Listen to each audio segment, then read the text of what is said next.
Labette County Grizzlies coming to this one. The Lady Grizzlies at a 10-2 record and still undefeated inside the SEK.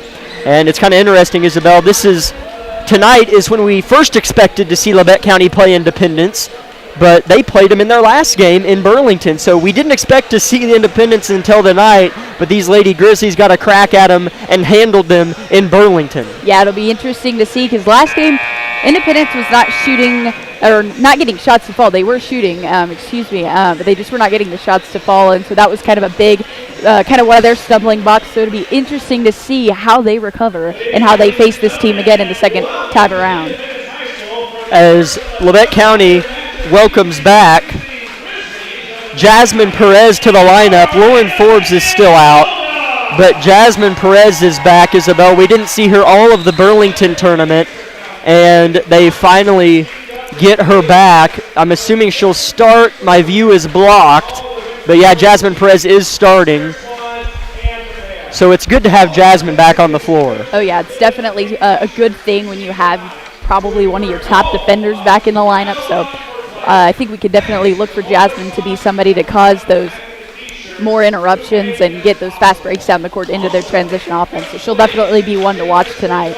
As starters for the Lady Bulldogs of Independence, it'll be number 4, the 5'5" junior Riley Richenberger, number 12, 5'8" junior Abby Veely, number 15, a 5'6" senior Haley Stover, number 21, a 5'8" senior Mercy Smith, number 25, Madison Bollinger, a 5'8" junior.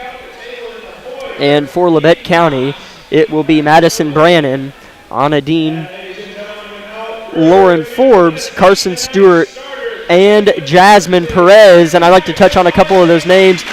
At Burlington, it was pretty much the Brannon and Dean show. Oh, yeah, for sure. I mean, those two combined for, I don't have the numbers in front of me, but I remember one game they combined, I think it was for 37 points in like the second half or something crazy like that. But they really stepped it up a notch in the absence of a couple starters there at the Burlington tournament. And so they've had a whole week off, so I don't know if that benefits them or hurts some momentum, but, you know, they're experienced, and I expect them to respond well. But just touch on Brandon and Dean for us a little bit. I mean, yeah, that was something that really impressed me personally in the Burlington tournament is Brandon was really good at looking for Dean in the post-injury passes, and they got kind of in a groove of looking for each other for that, and so that was something that was really good. But that, I mean, just even in the transition offenses or running it, I mean, there was countless times where they would have a combo play where one would pass to the other, or Brandon would, or Anna would kick out to Madison, and she'd have that open three. So definitely a duo to watch, and I'm glad that they're a senior combo that's really stepping up and taking ownership for this team. So definitely, again, two people to really watch tonight. As the final starters are being named here, so it'll be just a moment before tip-off actually takes place. So we thank you for joining us for our pregame show, and we'll be back in 30 seconds for tip-off here in Independence, Kansas.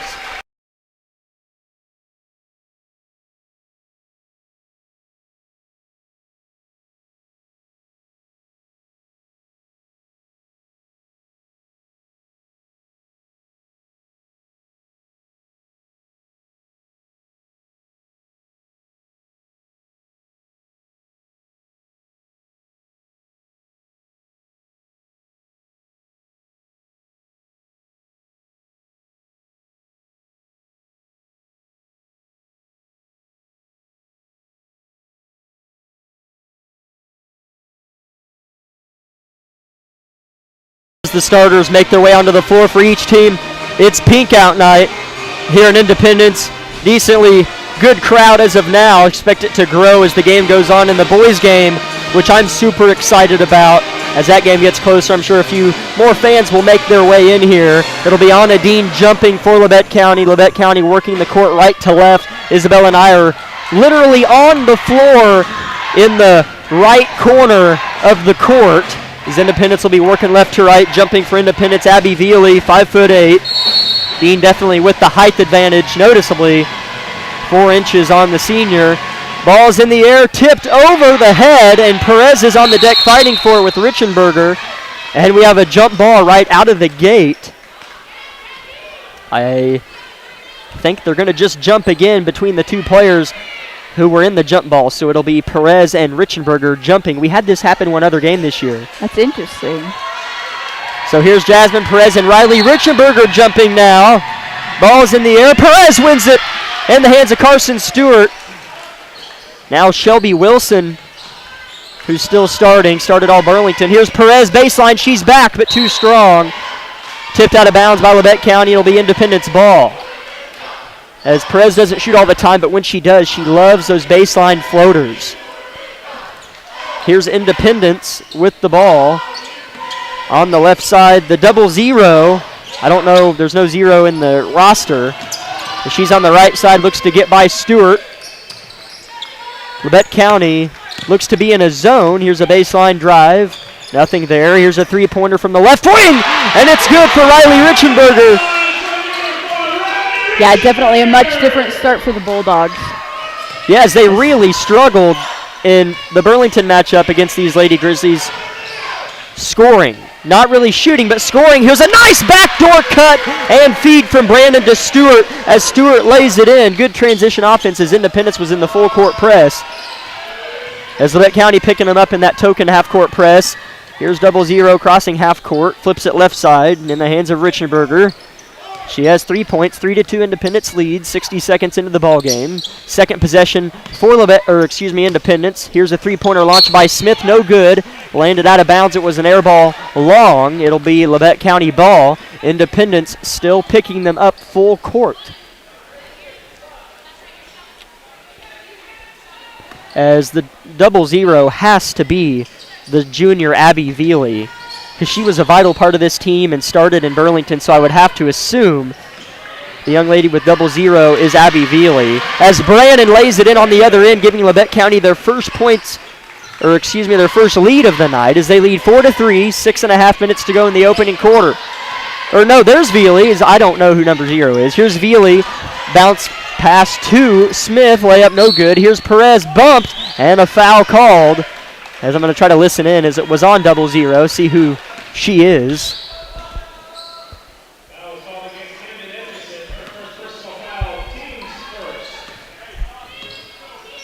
Camden Etchison is who we presume to be the number 0.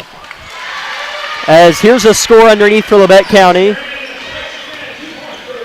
Madison Brandon underneath. 6-3 Labette County, scoring at will. Independence hit a three-pointer and nothing since. Trap in the corner, pass poked out of bounds. Credit Jasmine Perez. Her defensive ability is welcomed with open arms to this Grizzly squad who missed it last week, 2 weeks ago. Yeah, they definitely missed her presence on the court, and we're already seeing that early, so great work by Jasmine. Ball inbounded far corner, now being rotated. Veely, now Etchison. Perez picks her pocket. Perez picks it up. Open wood. Lays it in for 2. Jasmine Perez not looking rusty at all. 3 different scores already for Labette. They lead 8-3. 5:50 to go first quarter. Veely breaks the press. Free throw line drive. Jump stop. Blocked from behind by Dean. Jump ball from Stewart and Veely. It'll be Independence ball.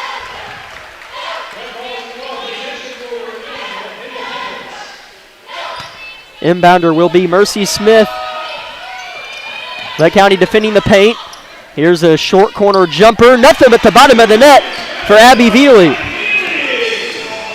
8-5, Labette County leads. Here's Brannon. Independence drops back out of their press. Here's Dean right wing all the way up the court.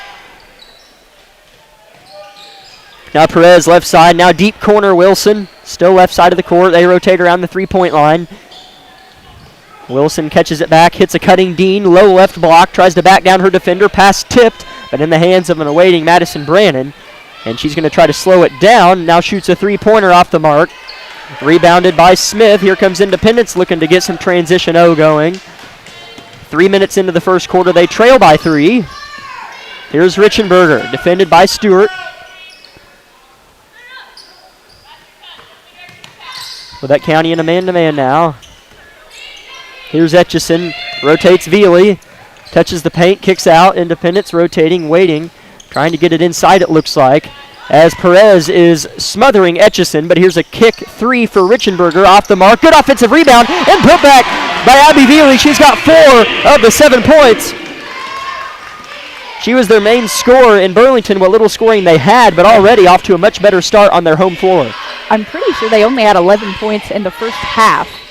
think you're right. And now they already have scored 7, so a much better offense by the Bulldogs.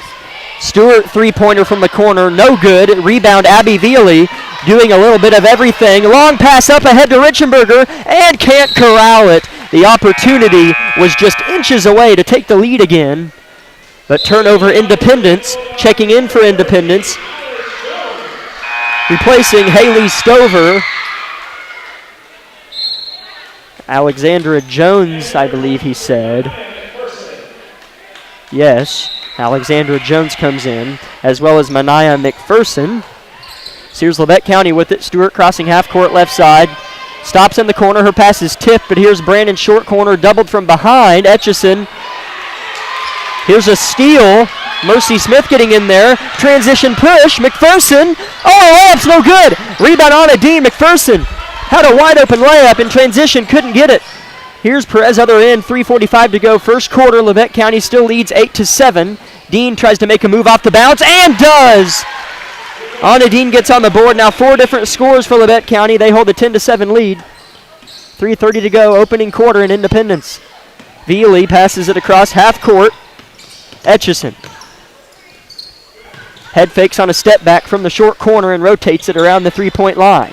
Here's an entry pass intercepted from Madison Brannon. Stole it away from Mercy Smith, who threw it inside. Long pass up ahead to Perez. Out of bounds as Carson Stewart was getting a little bit antsy. Perez was open, but just got a little bit too excited. 2 new Grizzlies check in, Ashante Smith and Audrey Dewey, who got plenty of minutes in the Burlington tournament. Those two replace Anna Dean and Carson Stewart. Yeah, and I think the Grizzlies just need to slow down, settle in, own the momentum of this game, and they'll hopefully find a groove here soon. Here's Etchison, defended by Perez, and a foul called. You could tell by the look on her face she wasn't surprised by the call as she gambled for the pick. Yeah, and being a defender like that, I mean, you know you're going to get some calls like that, so she owned that one. That's the first foul of the game for Labette County. Independence just with one as well. Veely with it on the right wing, guarded by Wilson, who's still in.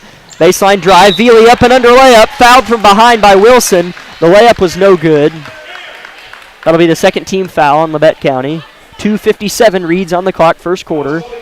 As Abby Veely's going to go to the line looking for her 5th and 6th points. It's Independence down 7-10.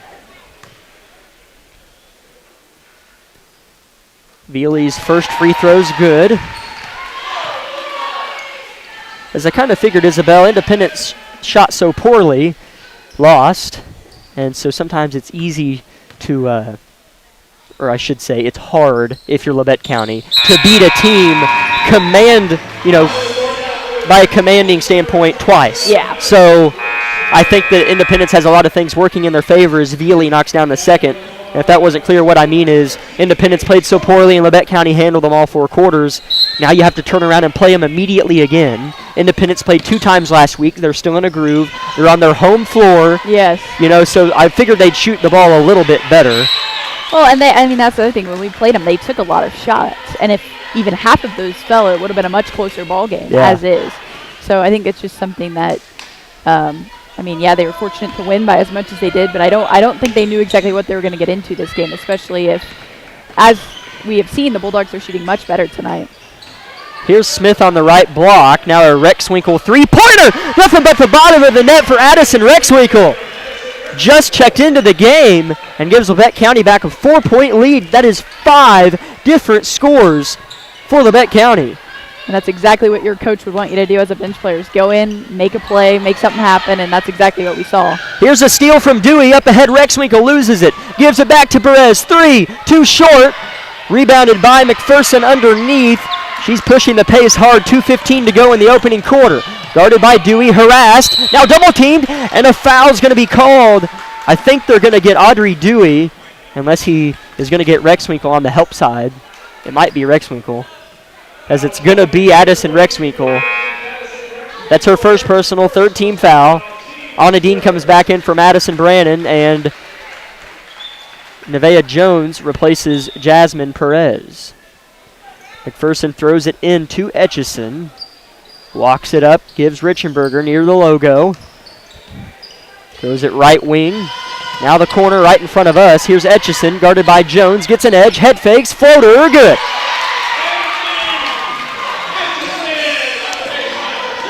as that is Camden Etchison's first points of the night. Independence has 3 scores of their own, and a foul underneath is getting aggressive in the paint. On the other end was Audrey Dewey.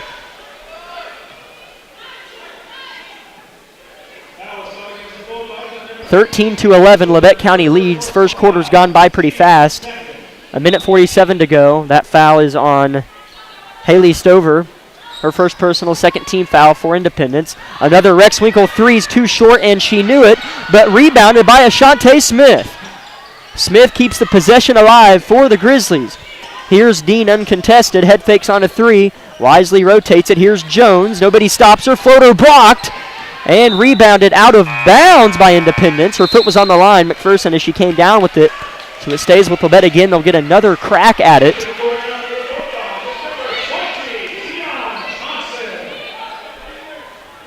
As checking in is Tion Johnson. The numbers are switched around a little bit as they were from Burlington, as Johnson is wearing 20 but listed as 34. As Etchison's wearing 0 but listed as 24, so interesting from Independence. A jumper from Dean is no good. Here comes Independence as we near the 60-second mark. Here's the three-pointer from Veely for the lead, and she gets it. 14-13 Independence with their first lead since the first basket of the game. 14-13 Independence leads. Abby Veely with 9 first quarter points. A steal from Etchison. Etchison gets in the paint. Layup, no good, rebounded by Dean. Big miss from Etchison. 50 seconds left in the opening quarter. Labette County trailing. Smith up ahead. Layup, no good. Gets her own miss. Tries to go back up. No good again. Rebound Bulldogs. Here they go. As falling to the ground is Veely. She wasn't tripped, she just fell, so no whistle blown. They maintain possession. Here's Richenberger. Layup, no good again. Rebound Ashante Smith. Here's Nevaeh Jones, 30 seconds left, up ahead to Rex Winkle. It's been a chaotic last 30 seconds, and it ensues. A steal from Etchison. Open court, Euro, layup! And they're going to say she traveled, as the crowd cannot believe it. They wanted an and one as she Euro stepped, but the ref waves off the shot, and a travel is called. Yeah, they got really lucky on that, and you're right, the last 30 seconds have been extremely chaotic. Someone's going to have to take control of this ball game. As if you listeners just tuned in, you'd think the game was almost over by the way I'm emphasizing, but it feels like every possession's important. Here's Stewart, rejected, but a foul called!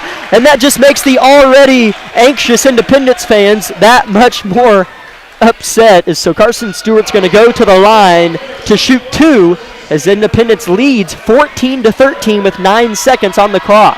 Yeah, this is going to be a much different ball game. I can already tell. I mean, you can feel it in the atmosphere. Yeah. You can see it in the players. It's going to be a very back and forth game, so buckle up and get ready.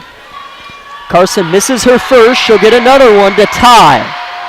And hits the back iron, no good. Rebounded by Brannon, and her putback's no good, but she is fouled. So now the best free throw shooter on the team is going to get a crack at 2 free throws, as just 0.2 seconds came off the clock. Madison Brannon already with 4 first quarter points, looking to make it 5 and 6 here at the line, as well as give her team back the lead. First free throw good. Checking in for Independence for the final 9 seconds of the first quarter. Alex Jones, she replaces Haley Stover. Here's Brannon, takes 2 dribbles, shoots, and Labette County has the lead again. Brannon with 6 points. Independence has 9 seconds to work with. Make that 5. Here's Etchison. Pass blocked by Dean. Right back in the hands of Etchison. A jumper.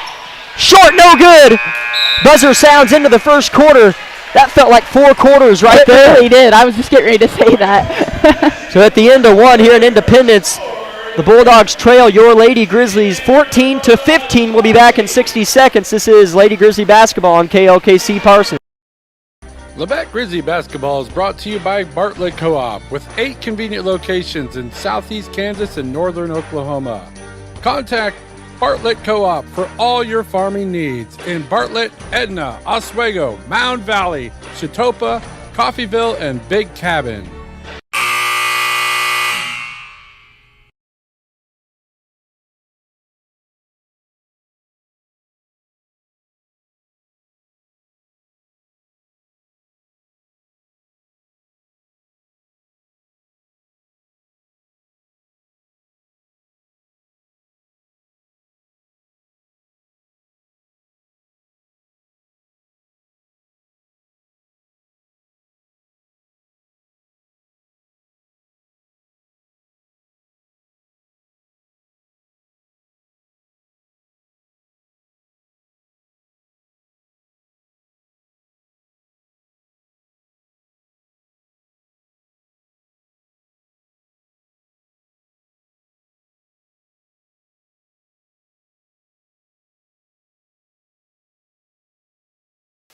right out of the gate. Turnover. Labette County on their first possession of the second quarter is just 5 seconds came off of the clock.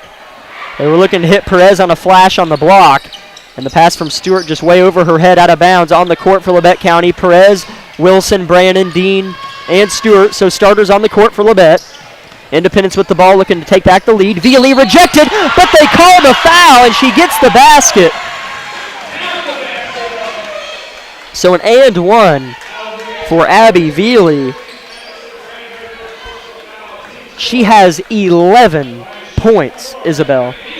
Oh, wow. She's definitely going to have to be someone they shut down. And one free throw, off the mark. Rebound Stewart.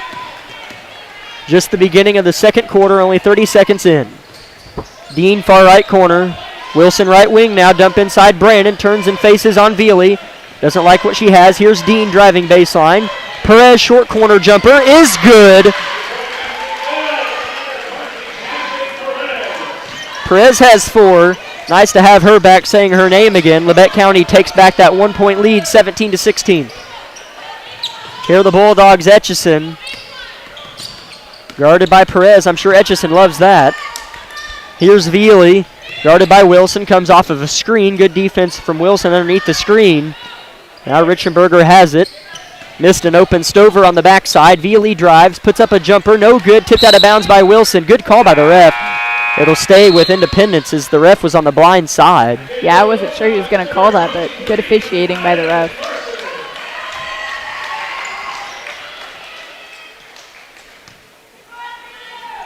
Checking back in, Mania McPherson for Independence. As Dean has a block! As she blocked Abby Vealy, you could hear it from here. As here's Brandon at the other end, layup no good. She hits the deck hard and a foul called. So Maddie Brandon's going to go to the line to shoot 2.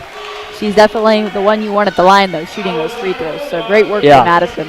As Madison has 6 points of her own, 2 for 2 from the free throw line.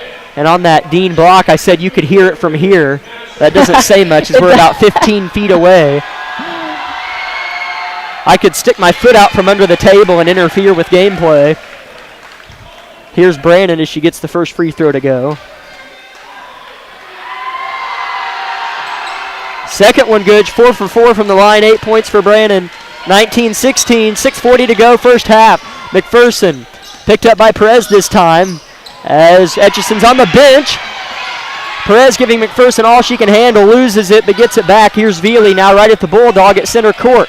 Stover sets her a screen, nobody picks up Vealy. Wilson finally recovers. Luckily Vealy didn't shoot as she is on fire right now. The Richenberger's going to shoot off the glass jumper, no good. Rebound Carson Stewart. 6:15 to go now, first half. Skip up to Brannon. Chases it down in the corner. Now Dean, backdoor Brannon. Cut, reverse layup. Oh, no good. Man, that would have been a great layup for Madison. Here comes McPherson, stolen behind by Perez, who tries to track it down. Can't save it in time. It'll be Independence ball, but Jasmine Perez is a blur. As we have a timeout, Coach Bird of the Bulldogs.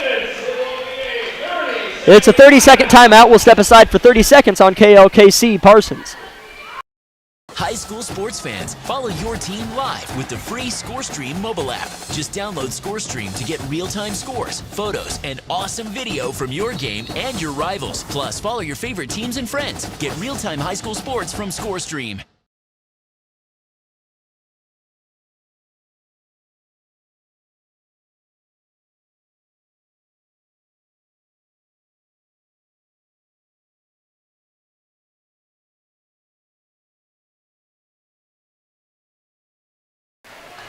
Labette County leads the Lady Bulldogs of Independence, whom to say the least are putting up a much better fight than we saw 2 weeks ago in Burlington. 19-16, Labette County leads, 6 minutes to go in the first half. Independence has the basketball as Perez stole it right before the timeout, but poked it out of bounds. Here's Smith, left wing, defended by Brannon. Richenberger drives, cut off by Dean. Looked like her floater was tipped, but it still creeps over the front of the rim. 19-18, a steal on the other end from Vealy. Labette County tripping over their own feet a little bit. Here's Vealy. She has 11 points for Independence. Still 5.5 to go in the second quarter. Vealy could have a career night. McPherson has it guarded by Perez. Now Richenberger, Veely now. Near us in the deep right wing position. They're going to rotate it. Playing catch with Smith is Veely. Veely gets it back, throws it inside, pass long. Saved out of bounds. Never mind, not saved. As Smith went for it, looked like she saved it from here, but it tumbled out of bounds. Possession Labette County. Addison Rexwinkle checks in, giving Jasmine Perez a breather, as Jasmine Perez plays up and down constantly. Yeah, she really does play both ends of the floor, so. So we have a Bulldog tying their shoe. 19-18 as we near the 5-minute mark. First half in Independence. Here's Dean cutting. Brandon feeds. Dean fakes right, spins left, shoots. Too strong, gets her own miss. Almost has it ripped away, but saves. And I think they're going to say a foul on Independence as Dean hit the deck. And they're going to get a foul on Independence. That'll be number 2 on Mania McPherson. And that is 16 fouls on Independence. Here's Dean at the high left elbow. Stewart flashes, not there. Wilson open for 3 in the corner. Too strong. Brandon fights and a foul going the other way. Good call from the far official, as that's 5 team fouls on Independence now. That's 2 on Brandon, so interesting here. You don't want her to pick up 3 before halftime. Ashante Smith runs to the scores table. We'll see who she comes in for, and there it is. Madison Brandon's going to sit down. Here comes Independence, only down by a point. Here's Veely crossing right to left. Paint touch, kick out, Richenberger three-pointer. Off to the right side, rebound high in the air. Rebound by Ashante Smith. What an effort from Ashante. There are multiple players in there fighting for that rebound, and Smith soared over all of them. Now Smith has it on the right block, takes 2 dribbles, kicks it out to Wilson in the near corner. Here's a dump inside for Smith, too high. Stolen by Veely. Veely loses, poked by Dean. Getting it back is Johnson. Etchison now guarded by Rexwinkle. Etchison at the left elbow picks up her dribble and finds McPherson. Top of the key now, Veely head fakes and drives left side. Harassed by Wilson and Stewart. Finds Johnson. Good defense here from Labette County. Independence really know where to go with the ball, but they're not letting it stick. So that's a positive. 3:45 to go first half. Long possession for Independence. Veely left side. Goes all the way around right side. Has it stripped and a foul. As they are going to say she was going up for the shot attempt, so Abby Veely is going to shoot a pair. Yeah, and I'm sure that's something Snyder will bring up in the locker room at halftime, is these turnovers are becoming really costly for the Grizzlies, and part of the reason the game's as close as it is. So definitely something they're going to have to improve. Veely's first free throw's good. She has 12 points. Ridley Lynn checks in for the first time tonight, replaced by Anna Dean. And Coach Snyder wants a timeout. It's 30 seconds. We'll keep it here on KLKC and give you our sponsors for this evening's broadcast of Labette County Grizzly basketball. This broadcast is powered by Labette Health and the Bartlett Co-op. Other sponsors include Labette Community College, Forbes Hoffman Funeral Homes, Clemens Insurance Agency, Eye Care Associates of Parsons, Doctors Gilmore and Newland, Labette Bank, Woodworth Enterprises, Herman Lumber, Carson Wall Funeral Homes, Commercial Bank, Labette County Mental Health Services, Tank Connection, USD 506, Wood Doolahary Insurance and Real Estate, the Corner Store of Altamont, Community National Bank, Snyder Lawn Care, SCK Orthopedics, Doctors Meister, Mosier, and Morris, Altamont Lumber, and Oswego Locker. Thank you to all of our sponsors and Labette Health and the Bartlett Co-op for making mine and Isabel's job possible to bring you Labette County Grizzly basketball, as we're in for a good one here in league play on the road in Independence. Knotted up at 19, 3:37 to go in the first half. Here's Abby Veely looking for her 13th point on the early evening. And it's no good. Rebounded by Smith in traffic. She elects to dribble it out, gives to Lynn. Now Wilson takes one dribble, picks it up. Harassed by Richenberger, loses it, stolen by Richenberger, and here she comes. It's a 2-on-2. She flings it somehow right into the hands of Etchison. Veely, top of the key three. Off to the left. You could just smell that one going in, but it's saved right into the hands of Wilson, though, and a foul going the other way. Good effort on the save, though, from Etchison.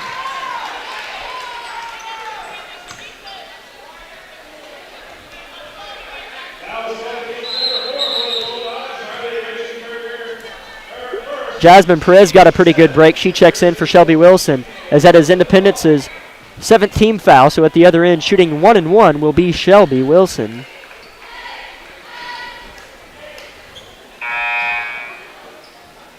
Looking to become the 6th Grizzlies scorer in the game.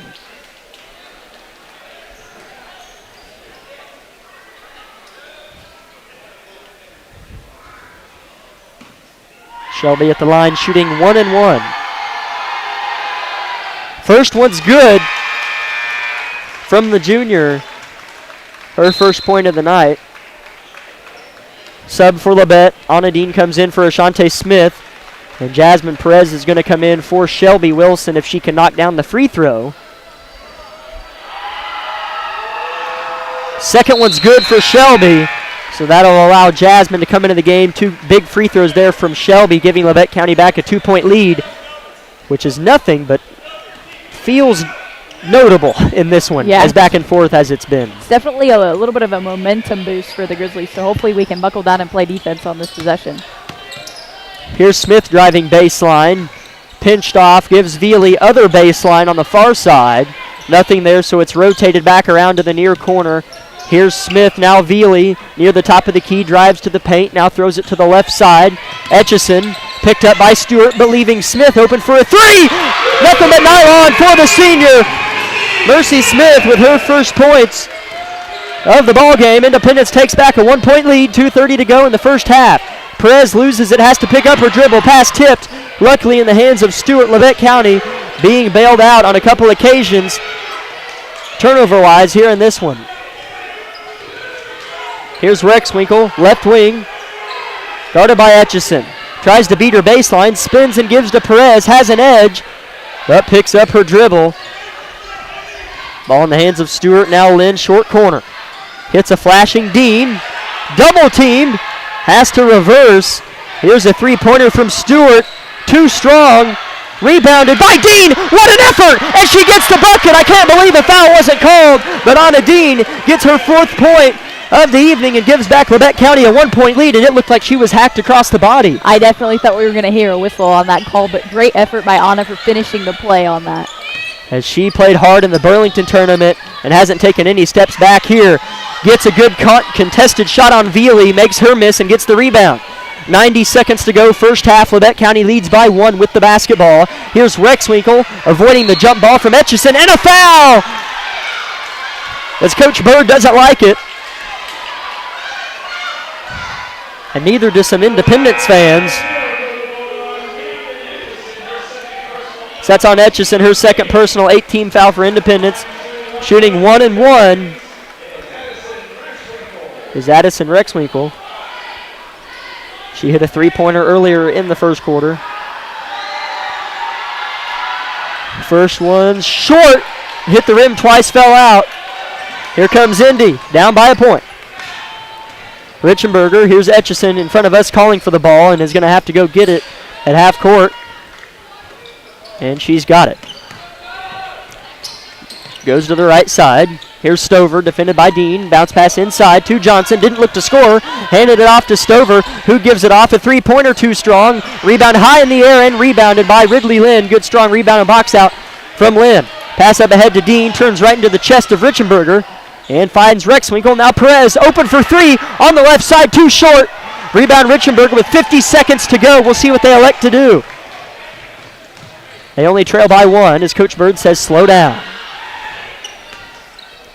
40 seconds now as Richenberger takes a glance at the play clock.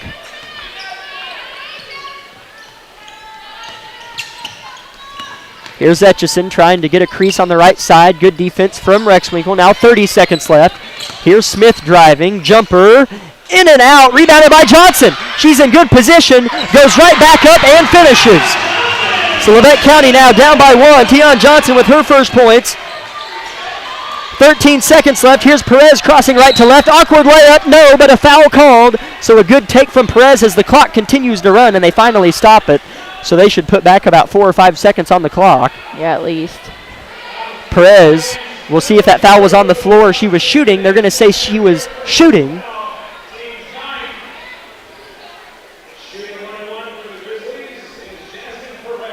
As the PA announcer says shooting 1-1, but the ref held up 2, claiming that she was in the motion of shooting and will get 2 shots.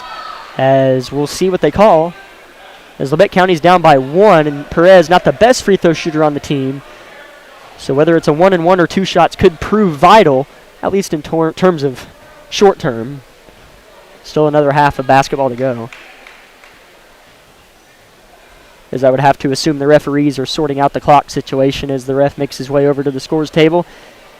And they do add about 5.5 seconds. It's 12.5 as that's 3 fouls on Camden Etchison. Yeah, that's going to be interesting to see how that influences her play in the next. Absolutely. She's been a vital player for the Bulldogs this half.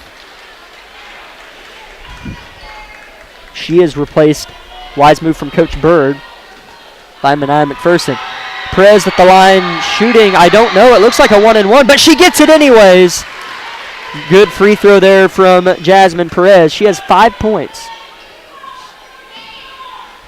She'll get one more, knotted up at 24. Second free throw, too strong. Rebound Smith and Independence. They have 9 seconds. Crossing left to right is Smith. Now right to left, 5 seconds. Has to get a pass off, and she will to Richenberger. 2 seconds. Defended by Perez. Pass tipped. Here's McPherson. No good. Buzzer sounds, and we are knotted up at 24. Here in Independence, you're not going to want to miss the second half of play. Here in Independence, Labette County in a tight one. Labette County 24, Independence 24. We'll take a 2-minute timeout and come back with first half stats here on KLKC Parsons.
(24-24) is the halftime score here at the break in Independence, Kansas.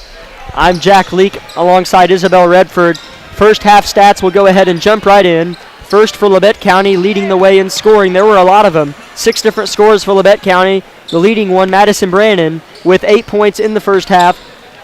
Behind her was Jasmine Perez with 5. Anna Dean had 4.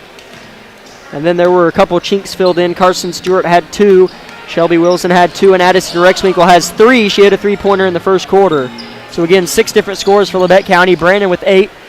Pretty good looking scorebook. You know, you're tied at 24. Independence hit some shots. Abby Veely at the top of that list in terms of hitting shots, as she had 13 first half points. I think I'm right. 12 first half points. She had 12 of the 24. So Abby Veely had half of Independence's points. Behind her, Riley Richenberger had 5. Mercy Smith had 3. Tion Johnson had 2, and Etchison had a pair also. Etchison has 3 fouls coming into the second half. So we'll see what Coach Bird does there. But really, Independence, this is the type of game I thought we had the potential to see in Burlington. But Independence just didn't hit shots then, and they're hitting shots here in their home gym. Yeah, and that's something I don't know if all the Lady Grizzlies were ready for, and so I think that's something that hopefully we'll see better lockdown defense. I think they're doing great right now. I think the thing that's really hurting them is the turnovers, and we're not hitting as many shots as we're used to, and so I think that's something that hopefully we see turn around in the second half. But yeah, like you said, somebody's going to have to get on Bealey, lock her down. Yeah. I mean, she scored half the team's points, so whether that's Jasmine, whether that's Ashante, whoever that needs to be, to make sure that she does not score is going to be a big key to this next half. So I'm excited to see what happens, and I'm glad that it's a good game. I think it's a good game for us because I feel like some of them probably expected to come in here and do what they did to them at Burlington, and that's just not the case. I mean, they're hitting shots, and that's just the way that the game goes, and so it'll be interesting to see how they recover and just kind of keep pushing through here in the second half. As it seems like this gym, I'm just thinking back on past games, I've seen a lot of close games in this gym. It doesn't seem like it really matters what's supposed to happen or how good or how bad Independence or Labette County is. Like, it's hard to come to Independence and win. You know, we look at, it's obviously hard to go to Fort Scott and win. That's a tough place to win for some reason, but Independence has crept up on that list for me. It's hard, it seems like, at least for Labette County in my experience here, to come in and just soundly win basketball games. Yeah, I definitely think that. I'd have to agree with you on that, because even when I played, I mean, that was just something like, I don't know if it was the mentality switch or the orange on the walls or whatever it might be, but they were always close games. They were always really scrappy games, and I think that's also what we're seeing is a lot of, especially Anna, I've seen her kind of battle in the paint. Ashante's battled in the paint. Even the outside on defense a couple times in the trap, you know, they got the fouls. Independence got some fouls called on them. I mean, they're just scrappy players. And when they get shots to fall, that can kind of go in their favor. And so that's kind of what we got to see this first half. So I definitely think it'll be an interesting second half and definitely a close game all the way down the stretch. So we're just over 4 minutes away from second half action. Thank you for listening to our halftime show here on KLKC. A barn burner potentially brewing here in Independence. We're knotted up at 24 at the halftime break. This is the lady contest. Just so you are aware, we'll be back in 4 minutes here on KLKC for the second half.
as the break was timed perfectly, as the ball has just been inbounded to start the second half. Here's Independence with it, again tied at 24.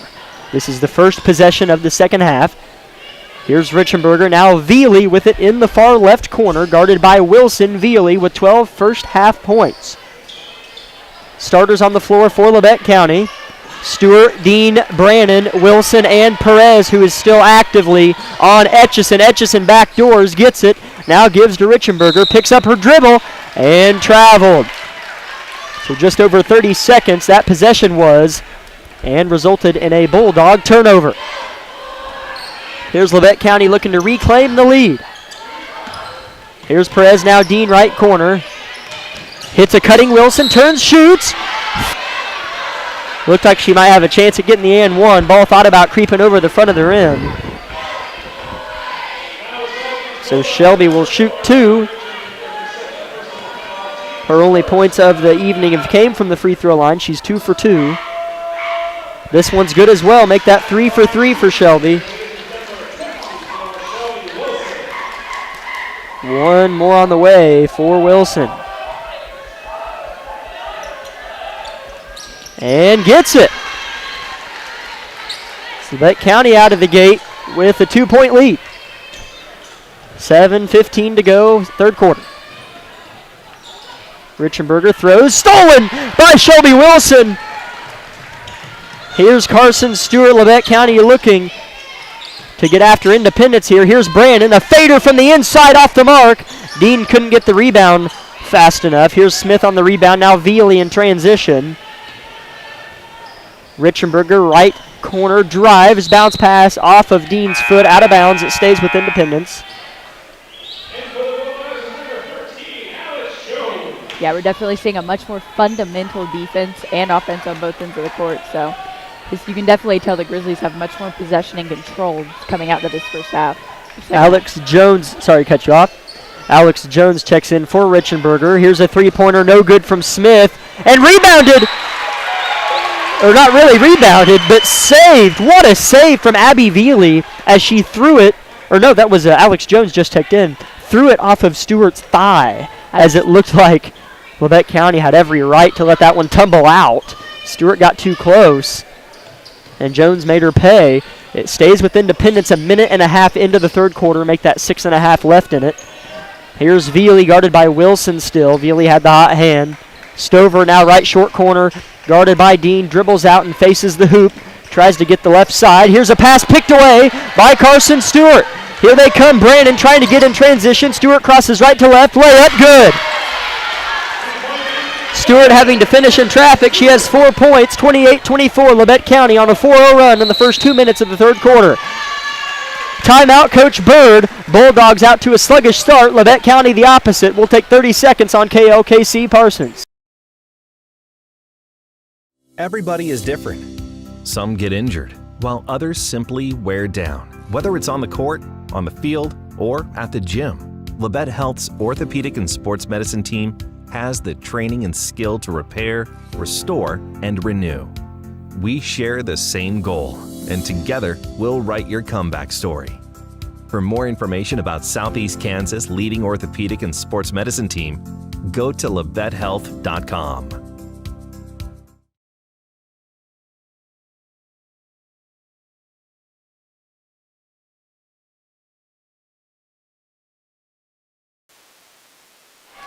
(28-24)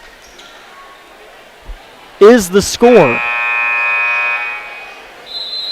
Labette County on top. 6:05 to go, quarter number 3. Labette County on the road here in Independence, looking to keep their perfect record inside the SEK alive, as this is a much better Independence team than we saw 2 weeks ago. I'm Jack Leake alongside Isabel Redford. Izzy, what are some of your initial thoughts out of the gate in the second half? Well, you can just tell that Labette County has decided to buckle down on D. They've gotten much better defensive possessions, but they also have done very well on the offense. So hopefully we can see them hold that momentum and continue to control the Bulldogs here in the second half. As Alex Jones on the Independence end of things got a putback to fall, so Jones now in the book with 2 points. 28-26. Now on this end, it was Perez driving and being fouled, but not on a shot. So it will be inbounded under their own basket. Here's Brandon throwing it into Dean. Now Perez left wing, a set play for Brandon, looking for her first three-pointer, and you guessed it, she hit it. 31-26, Labette County with their largest lead since the first quarter. Brandon with 11. Here's Etchison, breaking the press. Stover, dump over the top. Veely, head fakes, looks to drive, dishes to Stover. Bounce pass inside. Here's a turnaround hook, no good. Rebound Dean, good strong clear out from Anna. Pass up ahead, here's Jasmine. It's a one-on-one, pass across the paint to Brandon. Layup good, plus the foul. What? Oh, they're going to say she traveled. I can't believe it. As I thought, oh my, like, I heard the whistle, it looked clean. I thought it was an and one. I cannot believe that was a travel. That was definitely an interesting call. So a quick turnaround.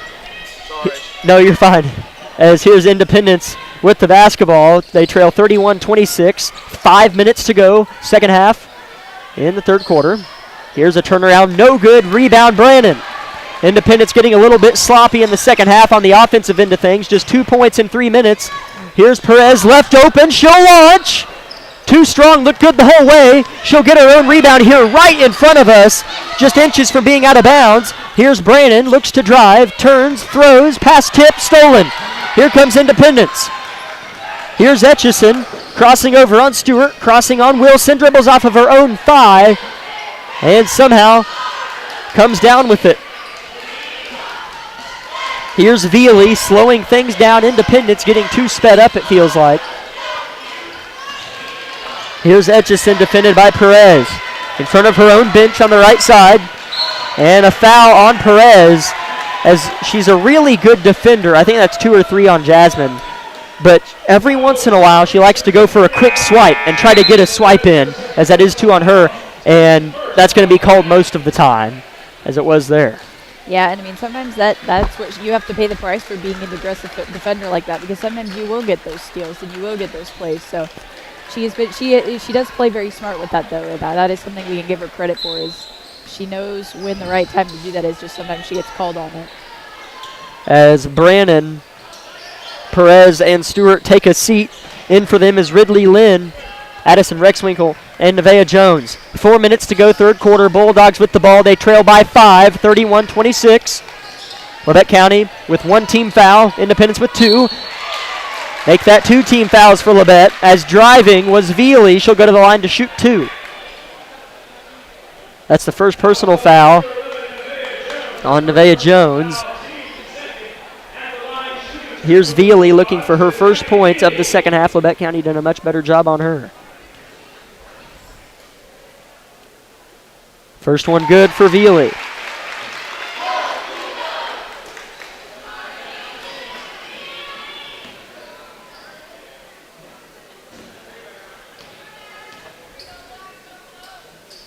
Second for Veely. Good. Neither of them hit the rim. They were perfect shots. She has 14 points. Here's Anna Dean. Flip up across half court to Rexwinkle. Now Jones on the opposite side of the court. Dean at the top, rotates left. Wilson in front of Coach Snyder, heavily defended by Jones. Lynn has it at the top of the key. Good ball movement here by Labette. Here's Wilson, right at the point position. Now near corner is Rexwinkle, looking inside, surveying, harassed, has to get it off and finds Lynn. Good defense from Independence on this possession, and a timeout from Coach Snyder. It's a 30-second timeout. We'll step aside for one more 30-second break here on KLKC.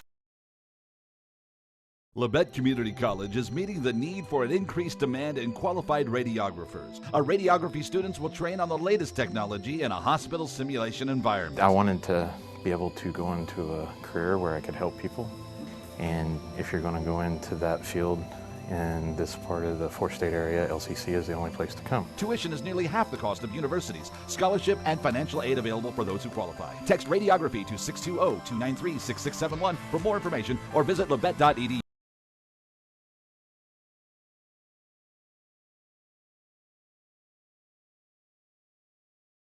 Labette fresh off the inbounds. Here's a steal from Richenberger. Not often do you see such a sloppy possession out of a Coach Snyder timeout.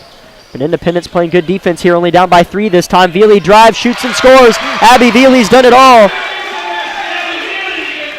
She has 16 points, Isabel. Yeah, that was something I said at half. She was going to be the one they needed to stop, and so far they have not done that. Wilson passed up an open 3. Now Dean with it, deep left corner, rotates. Wilson pass inside, picked, but falls in the hands of Dean, who makes an aggressive power dribble and scores. Lead back to 3 for Labette County. Anna Dean has scored 2 points in each quarter. She's at 6. 2:40 to go, quarter number 3. Richenberger rotates to Etchison now. Bounce pass to short corner, Veely will launch. Why not? Too short. Rebounded by Johnson. Goes up on Dean. Layup no good. Good straight up defense from Dean. Rebound Nevaeh Jones. Almost has it stolen, but recovers. Here's Rexwinkle up ahead. Past the traffic. Now Wilson. Dean cut. Pass went behind Dean. She wasn't ready for it. And then a foul as it was Jones and Lynn collapsing on the ball, as well as Etchison. So they're going to get Nevaeh Jones with her second personal, third team foul for Labette. Audrey Dewey and Madison Brannon check in, as well as Carson Stewart. Those 3 replace Addison Rexwinkle, Ridley Lynn, and Nevaeh Jones.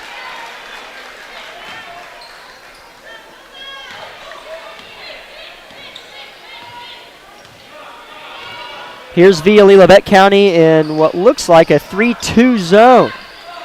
Wilson in the middle. Stewart and Dewey on the right and left wings, and Dean and Brannon on the left and right blocks.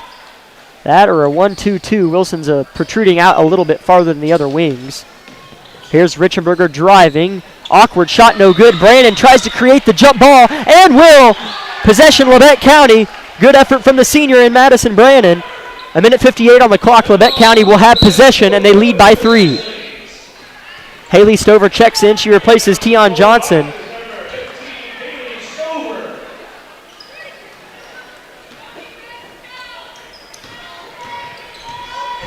Here's Wilson. Bad pass. Stolen by Veely. Labette County giving the ball away a couple times. Dewey steals it from Veely. So right when I say that, and now it's stolen again. As Veely got a steal from Dewey, her floater is good. What a turn of events. 33-32. Labette County on top. Abby Veely with 18 points. 6 in the third quarter. 90 seconds on the clock. Here's Stewart. Gets by 2 Bulldogs and travels.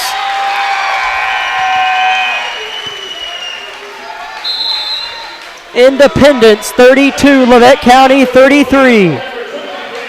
Timeout, Coach Snyder. Independence rolling. We'll keep it here. Tonight's broadcast is powered by Labette Health and the Bartlett Co-op.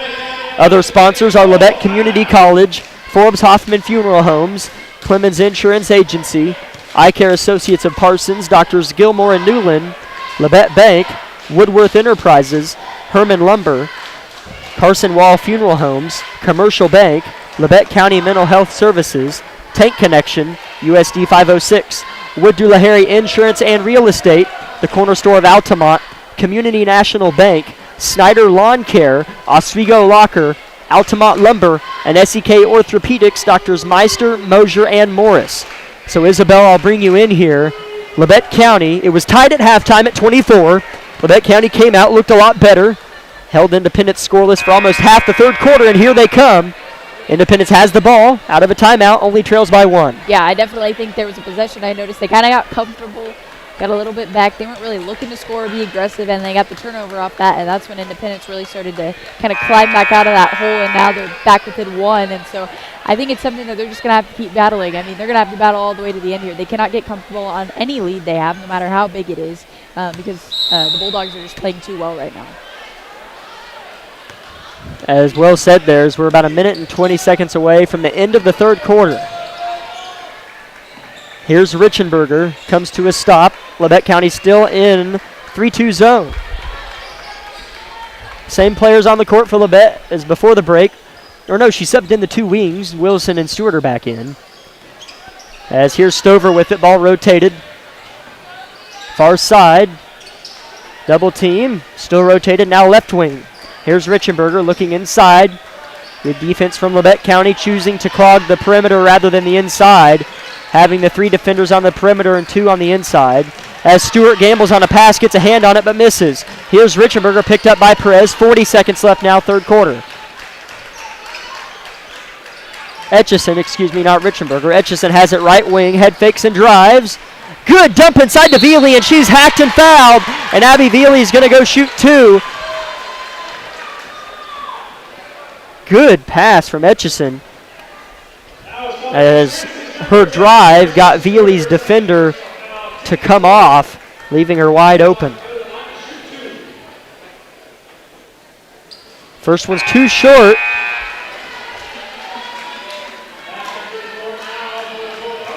As Veely 6 for 8 from the free throw line.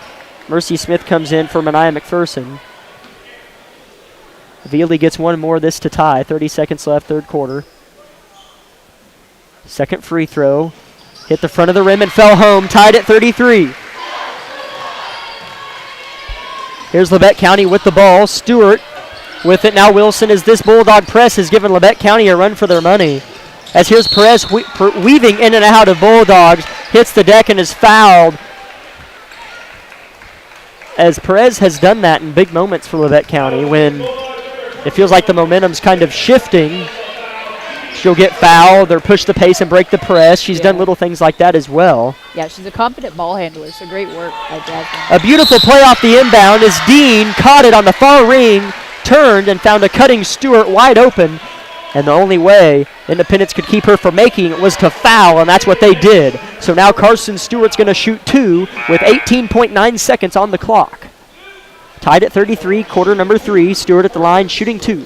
She has 4 points on the night. First one, no good. She's now 0 for 3 from the free throw line. She'll get another attempt here. Checking in for Independence, Alex Jones replaces Camden Etchison.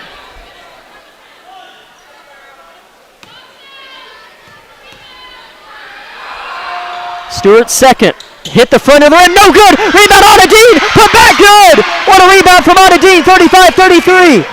Anna Dean with 8 points now, 4 in the third quarter. 10 seconds left, Labette County leads 35-33. What an effort from the senior. 6 seconds. Here's Richenberger, left wing Smith, 3 seconds. Veely drives, 1 second. Ball on the deck, stolen away. Buzzer's going to sound, and Labette County is going to go into the fourth and final quarter here on the road in Independence with a 2-point lead, 35-33.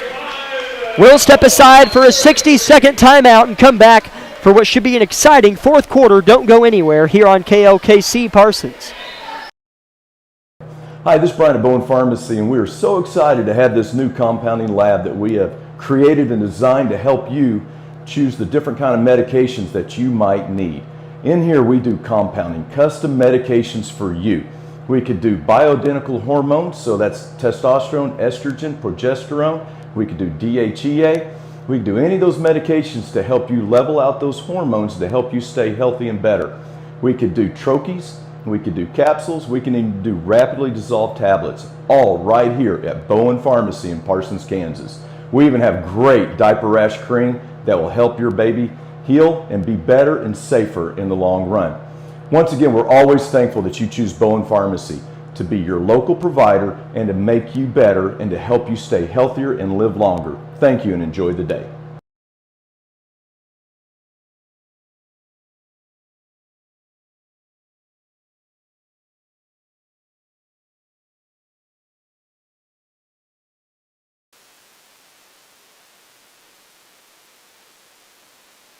(35-33), Labette County with the lead over the Lady Bulldogs of Independence. First possession of the fourth and final quarter. Here's Veely with it for the Bulldogs, right side. Now deep corner Stover, guarded by Dean. Harassed by Perez on the help side. Here's a steal from Jasmine. Open court, Richenberger on her hip, has to stop. Richenberger blows by, layup no good for Perez. Rebounded by Richenberger, loses it out of bounds. Was it tipped? Yes, it was, by Jasmine. Stays with Independence. 7:26 on the clock in the ball game. Each team with 4 team fouls.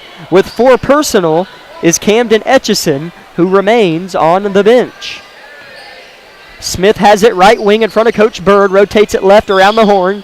Now Richenberger flips it. Veely head fakes. Good defense from Brannon, not biting on the fake. Veely picked up by Stewart now, as Labette County gets beat on the backside, leaving Richenberger open, but good recovery. Veely left open for three. Too short, rebound. Perez chooses to slow down the play, which is a smart decision. Here's Wilson, now Stewart. Left open, she'll shoot it. Hit the front of the rim. Oh, it fell out.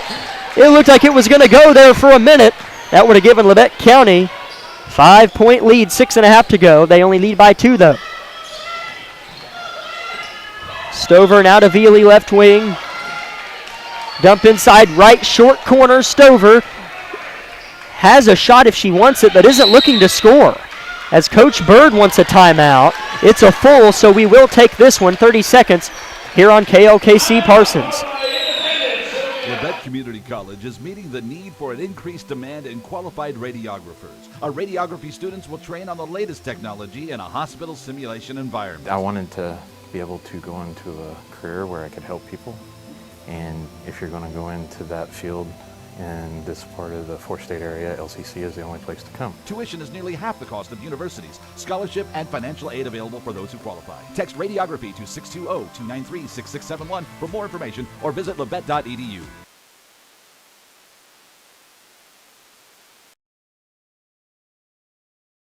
Flourished here in Independence. A few more people have came in, prepping for a good atmosphere for our boys contest, which I think could be just as good as this one. But Isabel, this has been a pretty darn good game. Yeah, it's definitely been fun to watch. A lot of momentum switches and a lot of back and forth, who's going to score next kind of play. So it's definitely an exciting game to watch. So we'll see if the Lady Grizzlies can pull it out here in the fourth quarter.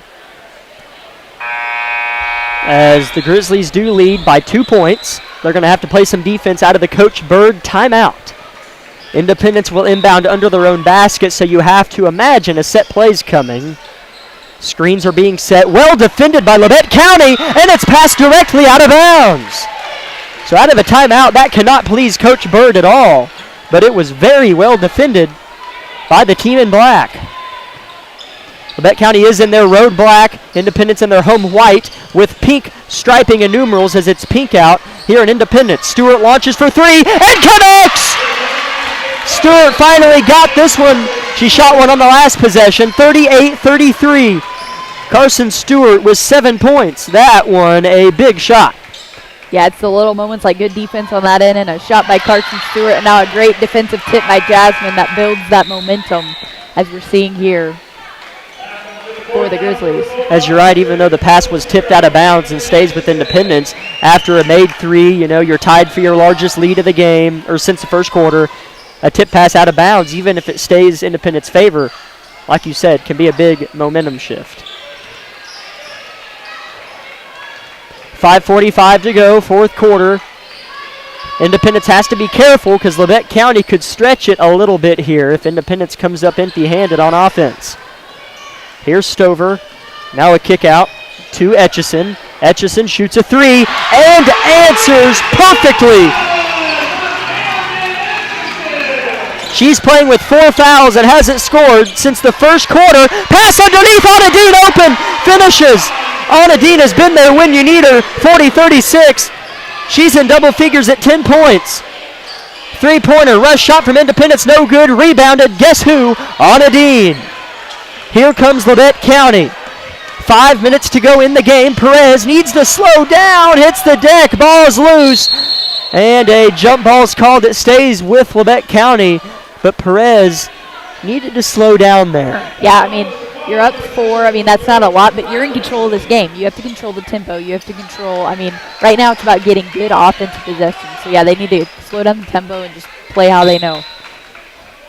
Stewart's going to inbound far corner. Wilson left unguarded. Too strong.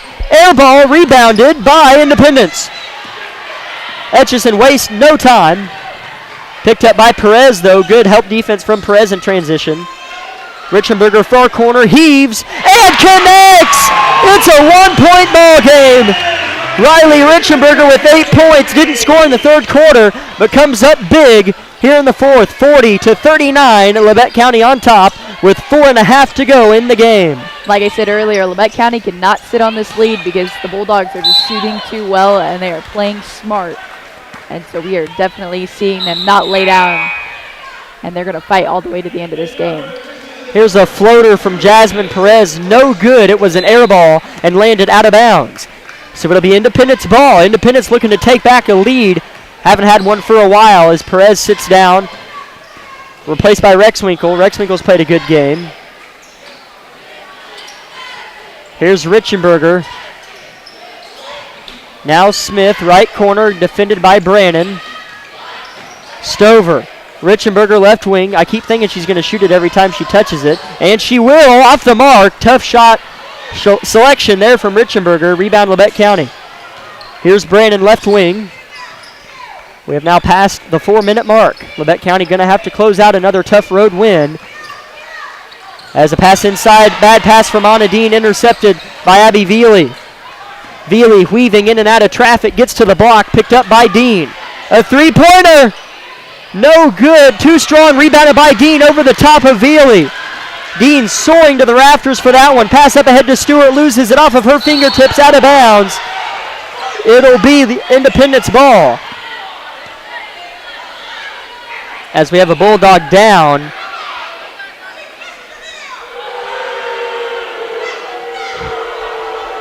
As there's tension building, as that happens in close games. So it'll be Independence ball. They trail 40-39, 3:26 to go, fourth quarter. Here's Veely walking it up. She's going to be met by Shelby Wilson. Labette County in a man-to-man now. They're in a 3-2 zone for a while.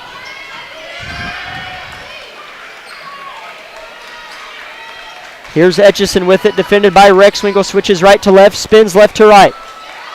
Has to give it back to Stover, who looks to penetrate. Up and under layup, no good, but a foul called. Haley Stover has not scored tonight, let alone shoot a free throw. And she's going to get an opportunity to do both, score and shoot a free throw here, as well as give Independence their first lead since the first half.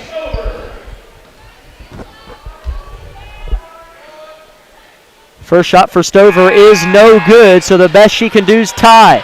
Audrey Dewey, haven't seen much of her tonight, but saw a lot of her in the Burlington Invitational. As Labette County was shorthanded, she comes in replacing Stewart. Second one for Stover.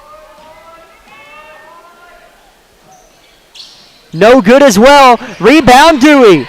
So Independence empty-handed, 2:55 to go in the game. Pass tipped out of bounds.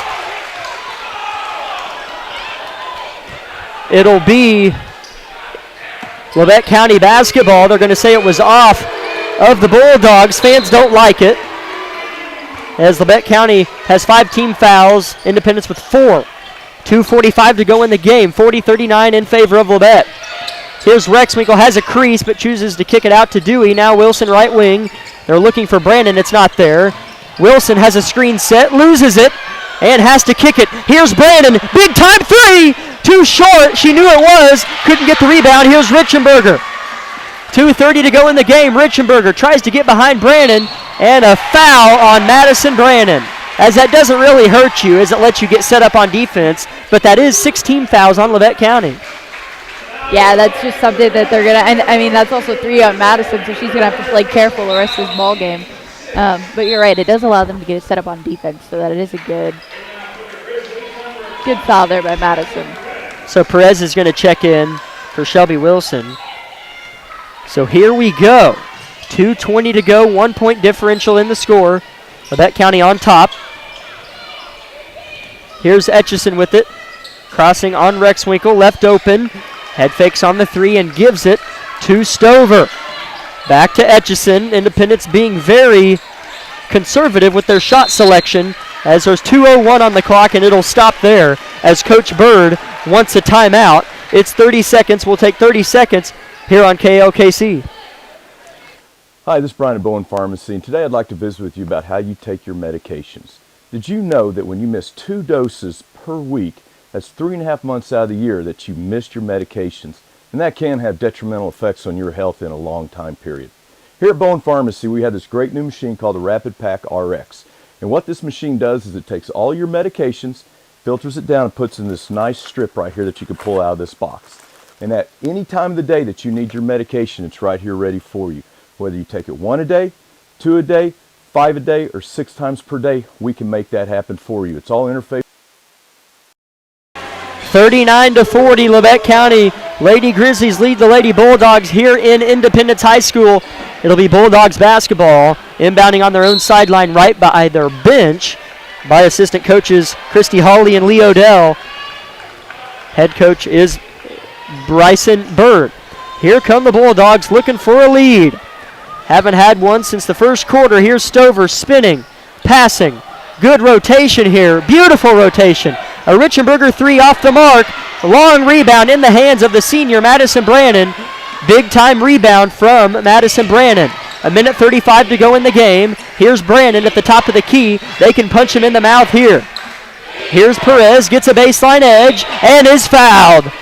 But that'll just be 5 team fouls on Independence, so it'll just be an inbound, a routine inbound for Labette County. That's on Abby Veely. Just her first personal foul. Veely has not scored in the fourth quarter. That's very notable. Yeah, that's definitely a good effort by the Grizzly defense. Here's a three-pointer from Rexwinkle. Looked good the whole way. Rebound Veely. She has 19 on the evening. 1:20 left. Veely picked up by Perez and traveled. What defense by Jasmine Perez to force the travel. She has done that all night tonight, and that's something that I am really excited to see out of her. She continues to cause havoc to these Bulldogs, and so it's good to see from her. Here's Audrey Dewey calling a set play from Coach Snyder and the sideline. 1:10 left. Perez with it. Screen set from Brannon. Perez looks to drive. Pass corner. Bobbled. Caught by Rexwinkle. And another pass tipped out of bounds by Veely. It'll stay with Labette County as Shelby Wilson comes back in for Audrey Dewey. So now Labette County's going to inbound in the exact same location as Independence, just on this side of the court. Inbounds goes to an uncontested Perez with 60 seconds and counting to go. Labette County looking to stay undefeated in league play. Here's Wilson at the top, picks up her dribble, finds Brannon, backs down Stover, layup, no good. What a rebound by Rexwinkle.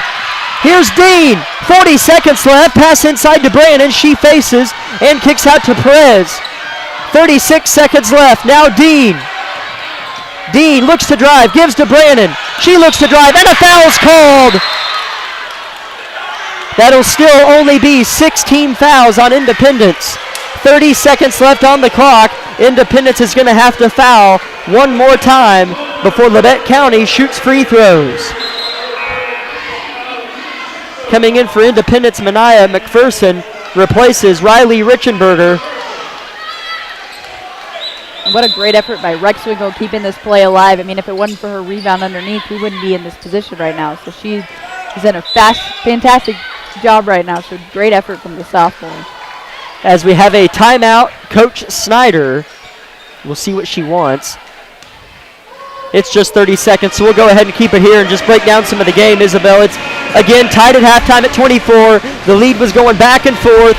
In the second half, it's only a 1-point game, but the difference is it's been Labette County's lead all of the second half, but just one basket flips that. Yeah, and they've kind of gone up by 4, up by 6, and then they lose that, and then we're back within 1, and so we've definitely seen that, but I also think the momentum has been in Labette County's favor most of the second half as well, and that's a huge thing that you have to consider. I mean, the Bulldogs have tried to claw their way out of the deficits, and they've gotten close, but Labette County has been able to keep the defensive stuff, been able to keep momentum, to keep them from taking the lead again. So hopefully whatever Snyder just drew up there is going to be able to kind of put the nail in the coffin, as we say, for this game.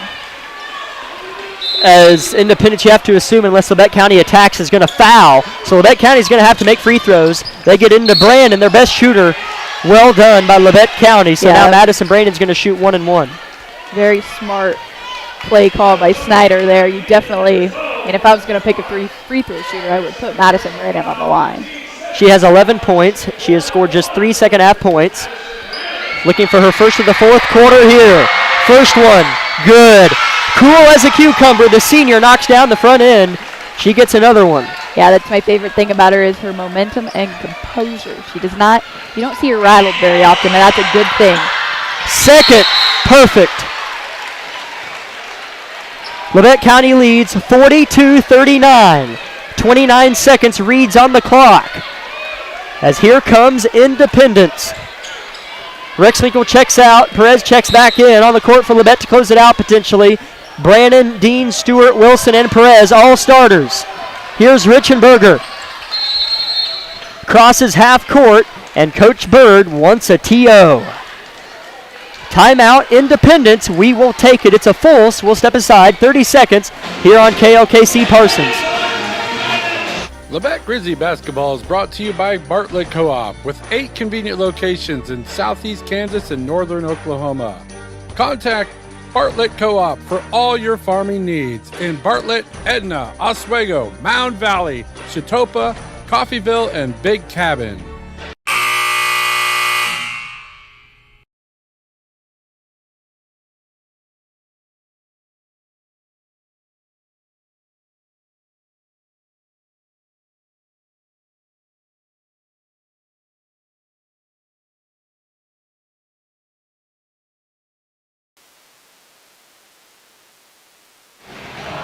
Labette County is 24 seconds away from staying undefeated in SEK play here on the road in Independence High School.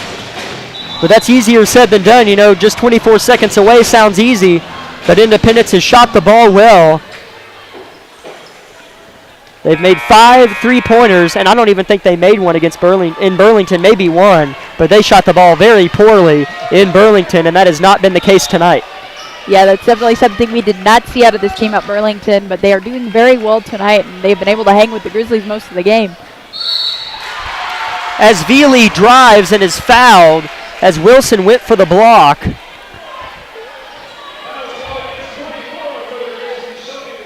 That's Shelby's second personal. It'll be 2 shots for Veely.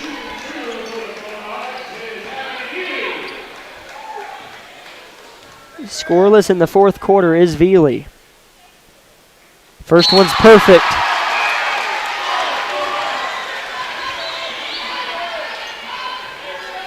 She's 8 for 10 from the free throw line. Looking to go 9 for 11 here. As this is a big one, as it makes it a 1-score game. 19 seconds on the clock. Veely's second free throw. Good. So here comes Labette County. They got to get it in. Bulldogs in a full-court press. Pass over the top to Dean. 17 seconds, and she's fouled. So now the senior, Anna Dean's going to go shoot a 1-and-1. Lead is just 1 for Labette. As on his freshman year here, hit a buzzer beater to win it right at the buzzer on this goal. So she is used to making some clutch shots here in this gym down the stretch. Yep. Big free throws here. First one's too strong, rebound Veely. 15 seconds. The lead's just 1 and a foul on Carson Stewart. So Abby Veely's going to go shoot 1-and-1. Again, she's 9 for 11 from here. The pressure is on now. 42-41, 13.8 seconds on the clock. Veely shooting 1-and-1. This is a big-time free throw. Takes 2 dribbles, squares, shoots. Good. Tied at 42. As if she makes this or misses, I want Labette County to go straight to the basket. Yes, they cannot waste any time. You have plenty of time, and because Independence is exactly, they're not going to want to foul. Veely's second free throw for the lead. Good. Here comes Labette County. Shelby Wilson dribbling up ahead. Brannon over the head, out of bounds. Turnover, Labette County. That's something they've struggled with all season, is their passes in transition are way too strong. But that was a tough pass, as Coach Snyder's not pleased with something over there. Doesn't look like it was a player. I think she was trying to call a timeout while they still had the ball, and the ref didn't hear her, so she was not happy about that. So it's looking gloom for Labette County. It's a full timeout from Coach Snyder. They trail by 1 with 9 seconds to go. It'll be Independence ball when we come back in 30 seconds on KLKC.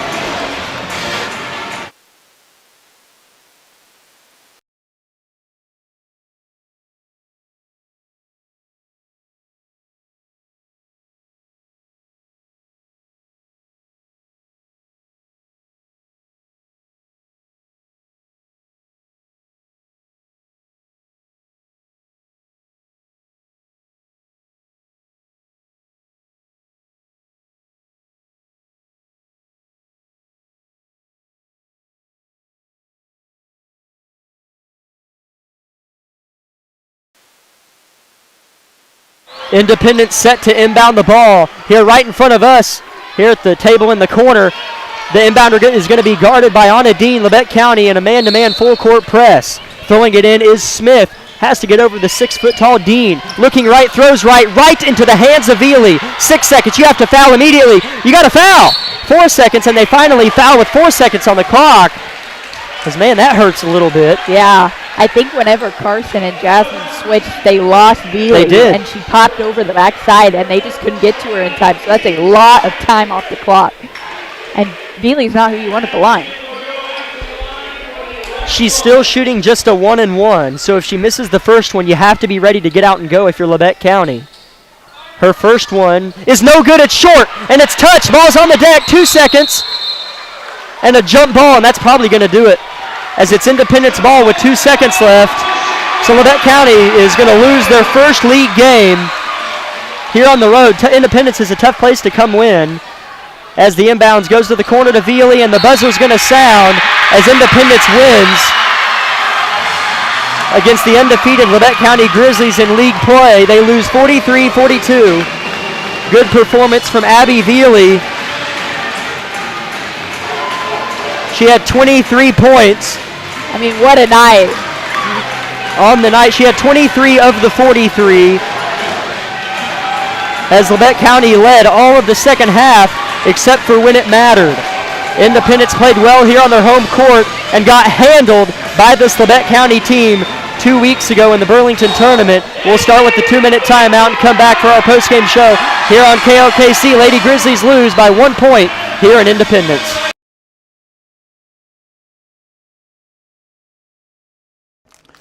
Hi, this is Brian at Bowen Pharmacy, and today I'd like to visit with you about how you take your medications. Did you know that when you miss 2 doses per week, that's 3.5 months out of the year that you missed your medications, and that can have detrimental effects on your health in a long time period. Here at Bowen Pharmacy, we have this great new machine called the Rapid Pack RX, and what this machine does is it takes all your medications, filters it down, and puts in this nice strip right here that you can pull out of this box. And at any time of the day that you need your medication, it's right here ready for you.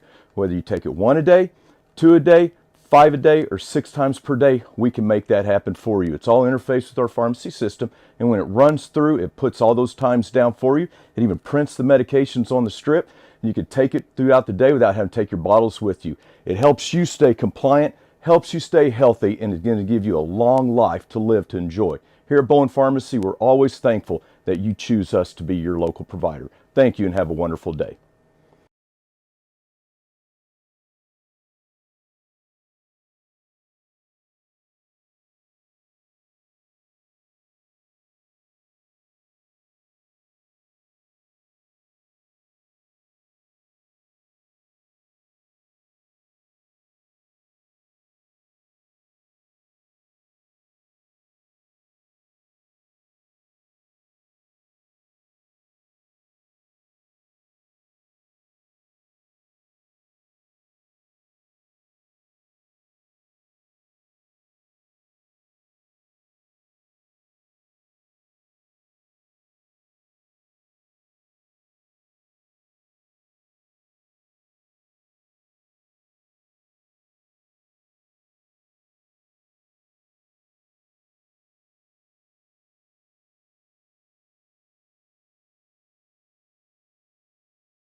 Labette County Lady Grizzlies fall to the Lady Bulldogs here on their home floor, that being Independence. They lose 43-42. Leading scorer for the Bulldogs, Abby Veely, had over half of her team's points. She had 23. What a night from the junior. Riley Richenberger had 8. Etchison had 5. Mercy Smith had 3. Johnson and Jones had 2 for Independence. Leading scorer for Labette County, Madison Brandon, had 13. Anna Dean had 10. Carson Stewart had 7. Jasmine Perez had 5. And Shelby Wilson had 4. So those were all of your starters. So you only had 3 bench points. And that's not something we're used to seeing from Labette County. Just 3 bench points as they were outscored in the fourth quarter, 7-10. So it was pretty nip and tuck. They only lost by a point. But down the stretch, that 3-point differential in the fourth quarter is what did it. Yeah, that's definitely a huge thing to look at. And like you said, Veely had an incredible night. And I mean, you're gonna play teams with players that have incredible nights, and that's what happened. And so, I mean, congrats to her for having such a standout performance. But I mean, you're exactly right. They just got down the stretch here. That 3 points really cost them the game. And like I said, I think some of them expected to come back in here and do what they did to them at Burlington. And you can't treat that. You got to treat every game like it's brand new, and like you're gonna play with the most hustle and drive. And I mean, you could tell that they played hard. And I mean, sometimes you just come up short in those situations. So it's just one of those tough losses. Yeah, as Independence hit shots, obviously that's something that's really plagued their team severely. As Independence struggles to score the basketball. And then, of course, on their home court, they shoot well against Labette County, who's always been the team. I mean, the team and Independence's coach, Bird, they all ran right by us as their locker room's behind us where we're set up, and they were just ecstatic. Oh, I mean, anytime you beat Labette County, I'm not that's great. I'm happy for them, but that tells you something. Labette County's the team to beat, and teams always give it their all against Labette County, especially on the road, as Labette County had been fortunate in some situations, winning by 1 point at Parsons, so excuses aren't an option. Independence played well, played harder than Labette County down the stretch, and more mistake-free. Labette County had a lot of turnovers in transition. They thrive in transition, and a lot of passes were just not accurate. Yeah, there was a lot of times where I noticed that they would just rush down the floor. They did not get set, or even, the transition offense is designed to be run quick. It's designed to be, but it was almost like they were flustered and hurried. There was not a calm sense of urgency, and so that was something that you're exactly right. I think even in the first half, there was a lot of turnovers that Independence was able to capitalize on. So I'd have to agree with you on that. It was just one of those cases where they got out-hustled and outmatched. As they're going to have to turn around and face that team I was just talking about that they beat by a point on the road, the Vikings of Parsons, who is by far the most improved ladies team in the SEK. Yeah, that one, unbelievable improvement there in Parsons. Definitely going to be a good game Friday night for sure. As the boys game, don't want to get ahead of ourselves, but both those games on Friday, boys and girls against Parsons, should be great games. And especially after tonight's loss for the Lady Grizzlies as well as the men's, I can tell you right now, the games on Friday are going to be big in determining league standings. Oh, yeah. So be sure and tune in for that. But we still have a great one in store for you here in 13 minutes. The boys' game as they take on the Independence Bulldogs. Each team sits at 3-2 inside the SEK, which is really the record that matters at this point and this time of the year. But we'll start with a 5-minute timeout and come back with pregame show for the boys contest. But that'll do it for the postgame show for the Lady Grizzlies. They lose 43-42 on the road to Independence. We'll start with 5 minutes here on KLKC Parsons.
Thanks for hanging with us there on that long break. But we're back, and starters are being announced here for both teams.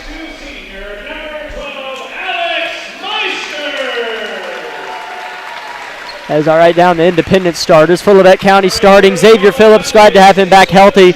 Fortunate for Labette, they had the last week off.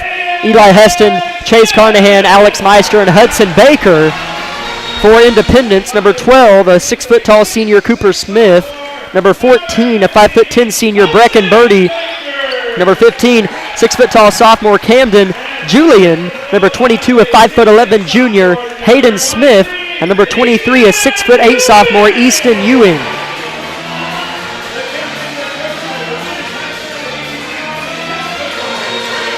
So those are your starters for both teams.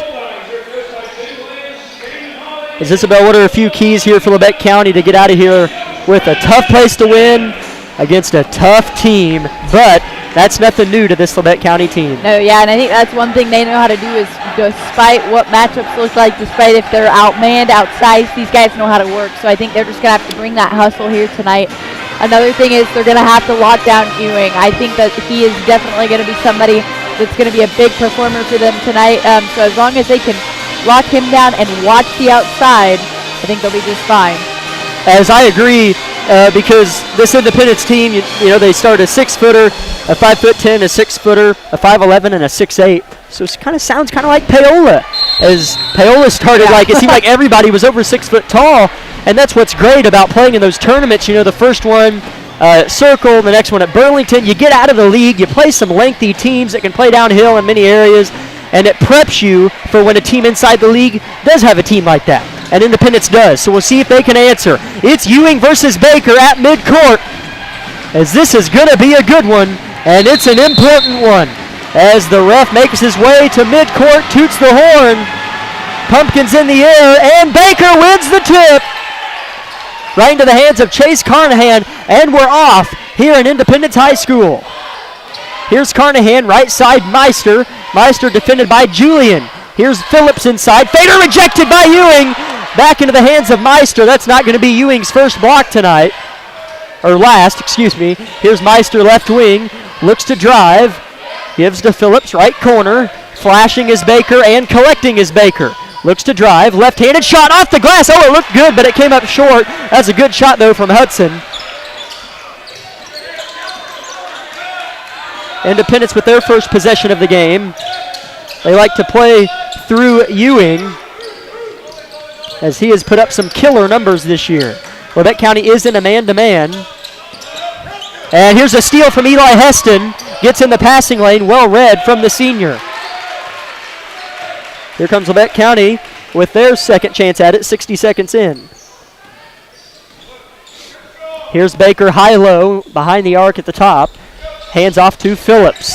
Set play being ran. Here's Heston collecting in front of Coach Smith. Something we didn't touch on. Coach Brad Smith, obviously familiar name, coached here at Labette County forever.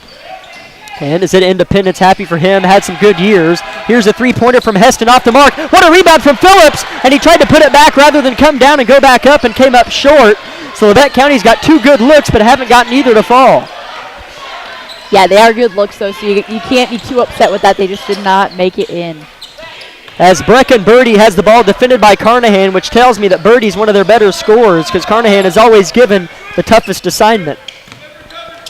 Here's Julian, pass over the top to Ewing, goes up and scores. As Julian just kind of launched it towards the corner of the backboard, which is where you're supposed to put it, Ewing caught it, turned and scored, as easy as that. 2-0 Independence, 2 minutes into the first quarter. Here is Heston, deep right side, in front of the Indy bench, hands off to Carnahan, near the top, defended by Birdie. Meister with it now, looks to get downhill, tries to back down his defender, goes up, Ewing rejects it out of bounds. Block number 2 for Easton Ewing. It'll stay with Labette County.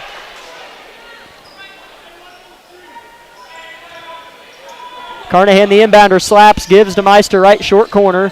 Now Phillips. Phillips dribbling right side, bounce pass to Meister. Three-pointer, too strong, and a foul on Hudson Baker. As if he gets into foul trouble, oh boy. Yeah, that is not going to be a good situation for the Grizzlies. That's whenever another team has a dominant big man, it makes it so hard to defend. Especially whenever you have guards that can play like Independence. The ball's in the corner now into Ewing. Faces. Shoots off the edge of the backboard. No good. Good defense from Hudson Baker and help side by Meister and company. Here's Heston. Stuttering. Left open. Shoots a three. Too strong. All of the three-pointers that have been shot, 2 from Heston and 1 from Meister, have all been too strong. Doesn't mean anything, but just interesting.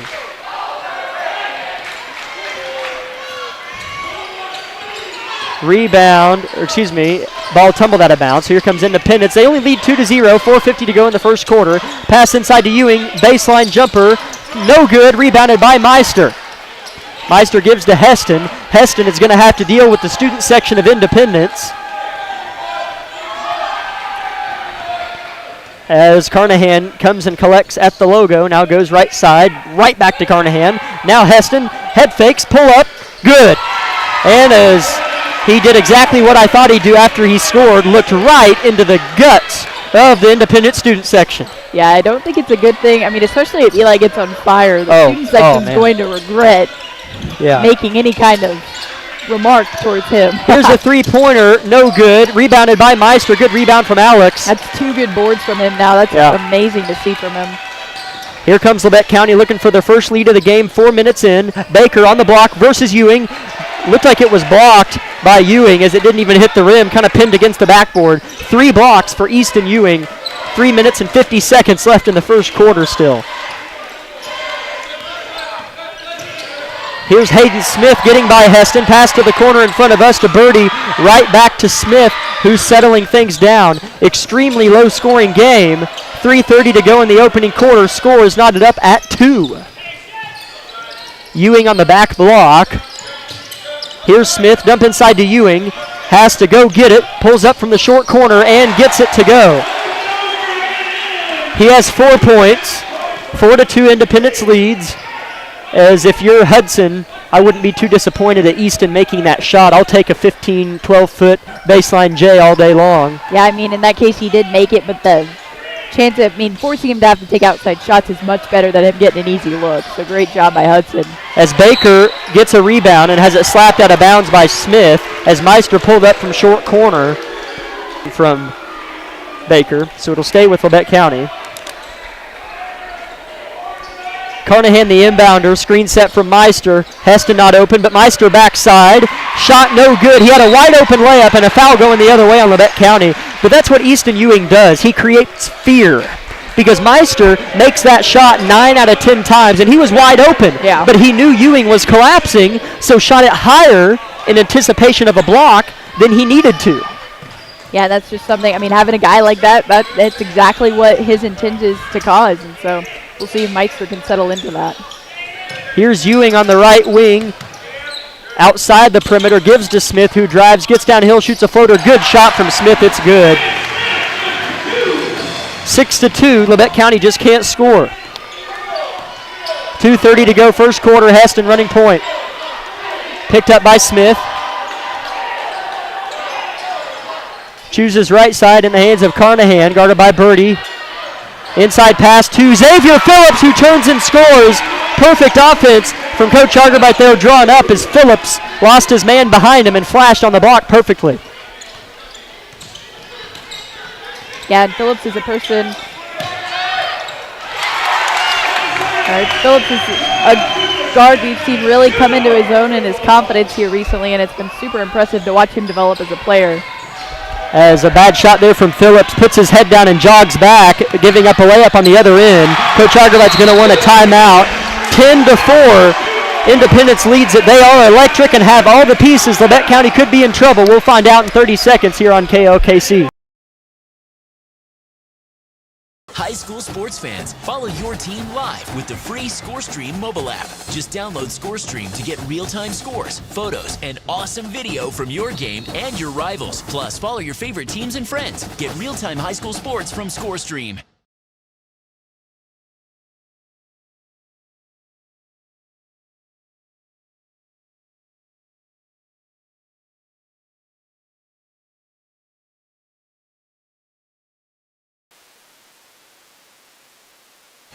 10-4 is the score. Hopefully, Coach Argerbright's substitutions that he just put in can get Labette County out of this hole that they've dug themselves. On the court for Labette County is Eaton, Vinson, Redford, Baker, and Meister. Eaton running point, Independence still in the man-to-man. Vinson with it right wing. Flashers aren't there. He'll give to Baker, top of the key, now left side. Eaton, Flashers still not there. Well defended by Independence after they gave up an easy one to Phillips on the previous possession. Baker has it still behind the three-point line, defended by Ewing. Takes the dribble, gives to Redford. 1:15 left in the first quarter. Here's Baker, deep. Goes up strong, rejected. That's 4 blocks for Ewing.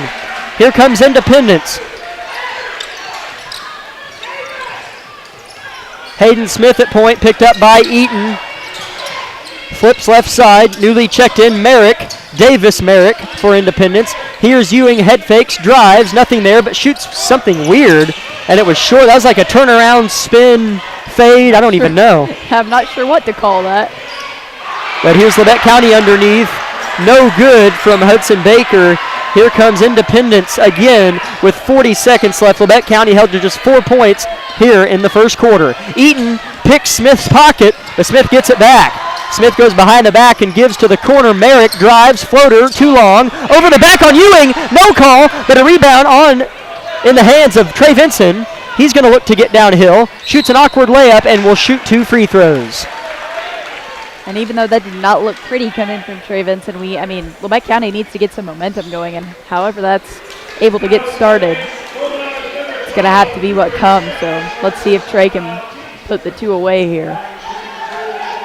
As you're right, they're going to need Independence is really good in all phases. As Vinson's first free throw is no good, he struggled from there all year. Checking in for Independence is Jimmy Unruh, 6'2" sophomore, coming off the bench. Vinson's going to get one more to try to cut the Independence lead to 5. Argerbright using all the coaches' box. Vinson's second free throw's good. 10-5, Independence on top. They have the ball. They're going to hold for one shot. 18 seconds on the clock. Here running points, Camden Julian. Here's Smith. He drives. Kick to the corner. This would be a dagger 3, and it's good. Jimmy Unruh just checked in and just made a 3-pointer. Eaton pulls up from half court, and it looked good, but too short at the end of one. Labette County leads. Never mind, what am I doing? Dreaming. Independence leads 13-5.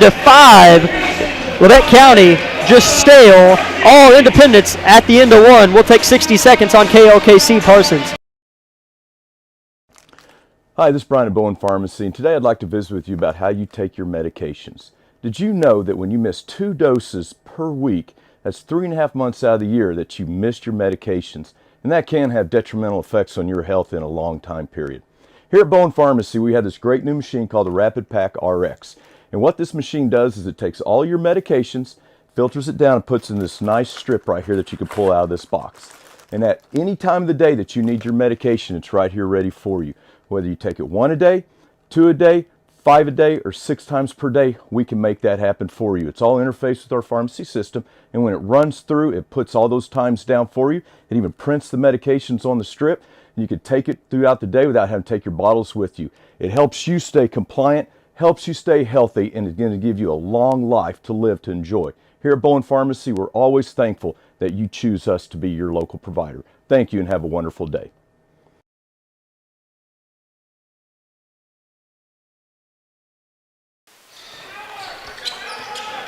Inbounds for the Bulldogs goes to Smith. As no foul called. Wow. Fortunate for Labette County. And here's a steal from Trey Vinson. 13-5 is the score. Here's Labette County with their first possession of the second quarter. Trey Vinson wide open, and didn't shoot. And Argerbright put his hands on his knees and bent over. But Eaton's going to shoot way off to the right, and I mean way off. Air ball landed on the baseline. Argerbright sends in his troops. Meister, Heston, and Phillips. Staying on the court will be Baker and Carnahan, so starters back on for Labette. They trail by 8. 7:33 to go in just the first half.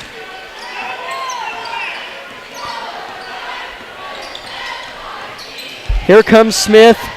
Gets all the way to the paint, uncontested. Well, it was contested at the last second by Phillips. Layup, no good.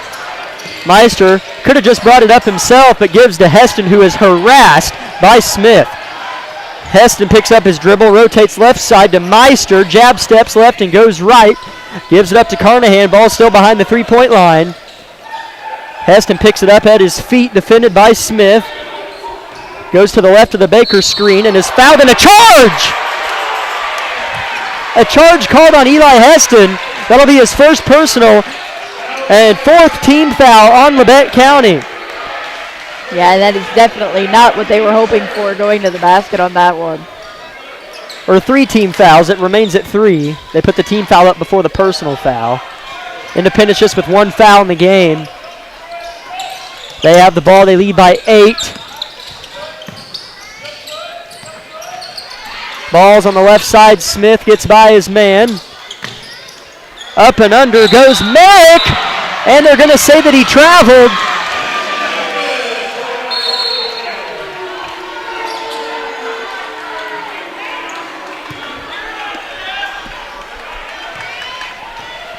Labette County has it. Eli Heston's going to walk it up fresh off of the Independence turnover. 6:30 to go in the second quarter. Meister with it left wing. Looks to drive. Spins left to right. Gives to the corner. Phillips, who tries to get downhill, goes behind the back. Gives to Meister corner. As it's just kind of give and go offense as they just give it, penetrate, then give it. Here's Meister, pulls up from 3, awkward possession, but it falls. They're going to say his foot was on the line. As Alex Meister got the 2-pointer to go. And he is really hustling out there. I am watching him clapping his hands, trying to motivate the team. So he is definitely not backing down. So I am loving the effort and the mentality of Alex Meister right now. 13-7 is the score. That's the first personal fouls. We just had a foul on Chase Carnahan. 14 fouls on Labette County. Julian running point. Calls for a clear out. Goes right side. Gives Birdie. Now deep corner into Ewing on the block. Right where he wants it and finishes. Does Ewing. As it's funny, I know Labette County's a little bit outmatched in terms of play in the paint. But as Baker scores on the other end. But back to my point, how has Independence lost a game? It's just funny. They look like the best team in the state. And I think part of it's because we haven't played for a week. If I'm being honest, there's probably a little rust. 5:10 to go, first half. Labette County leads 15-9. Long pass in front of Coach Argerbright, lands in the hands of Julian. Jump stop, and here's a short corner jumper from Smith off the mark. Rebound, Ewing. Ewing up and under, shot, in and out, rebounded by Baker. Big rebound there from the big fella as you're only down 6. Yeah, and that's something they cannot get in their heads. I mean, right now they're playing like they're down 20. They are so close to getting back into this game. And like I said, I've seen Alex just continue to be like, let's go. And that's the mentality they need to have right now. It's just smart offensive possessions, play hard defense, and they'll get right back in this ballgame. Because I'm not going to lie, it feels like they're down 20. Yeah. I mean, it feels like they've been dominated in every phase. As here's Heston weaving in between 2 white jerseys and being whipped to the ground. He is fouled. That is just the second team foul on Independence and the second personal on Cooper Smith. Smith with 4 points. So Labette County is going to inbound under their own basket with 4:27 on the clock. Inbound goes to Meister. Layup, no! Gets his own miss. Tries to go back up. Blocked by Ewing. That's block number 5. Block goes in the hands of Phillips, so Labette County bailed out again. Carnahan pulls up for 3, too strong. Gets his own miss. Dish to Meister. Shot no good. Rebound Smith, but his save is in the hands of Carnahan. And Hudson lays it in. I ran out of breath, I'm not going to lie. As there were about 15 things that just happened, but it resulted in Baker laying it in for 2. Yeah. Labette County down by just 4. Yeah, that is exactly the mentality I was talking about. They played till the end of that play, and thankfully they got the shot off. But hopefully we continue to see this momentum go. 3-pointer off the mark. Rebound Labette County. Here they go. 3:45 to go in the first half. Only down by 4. Phillips drives. Blocked! And they're going to say it stays with Labette County. As in there on the block was Ewing along with Cooper Smith, who has 2 personal fouls. I thought he got subbed out. I think they kept him in. Well, he looks like he's still in now. Yeah, they kept him in. Inbounds goes to Baker, goes up strong, can't get the layup, goes right back up, blocked by Ewing. That's number 6, but the block goes to Smith, and he should have traveled, and a good call by the official. A good call by the official, as that could have easily been a no call because possession was being bobbled. Yeah. But he did travel. So Labette County has the ball back with momentum. Checking in for Independence, Davis Merrick. He replaces Cooper Smith.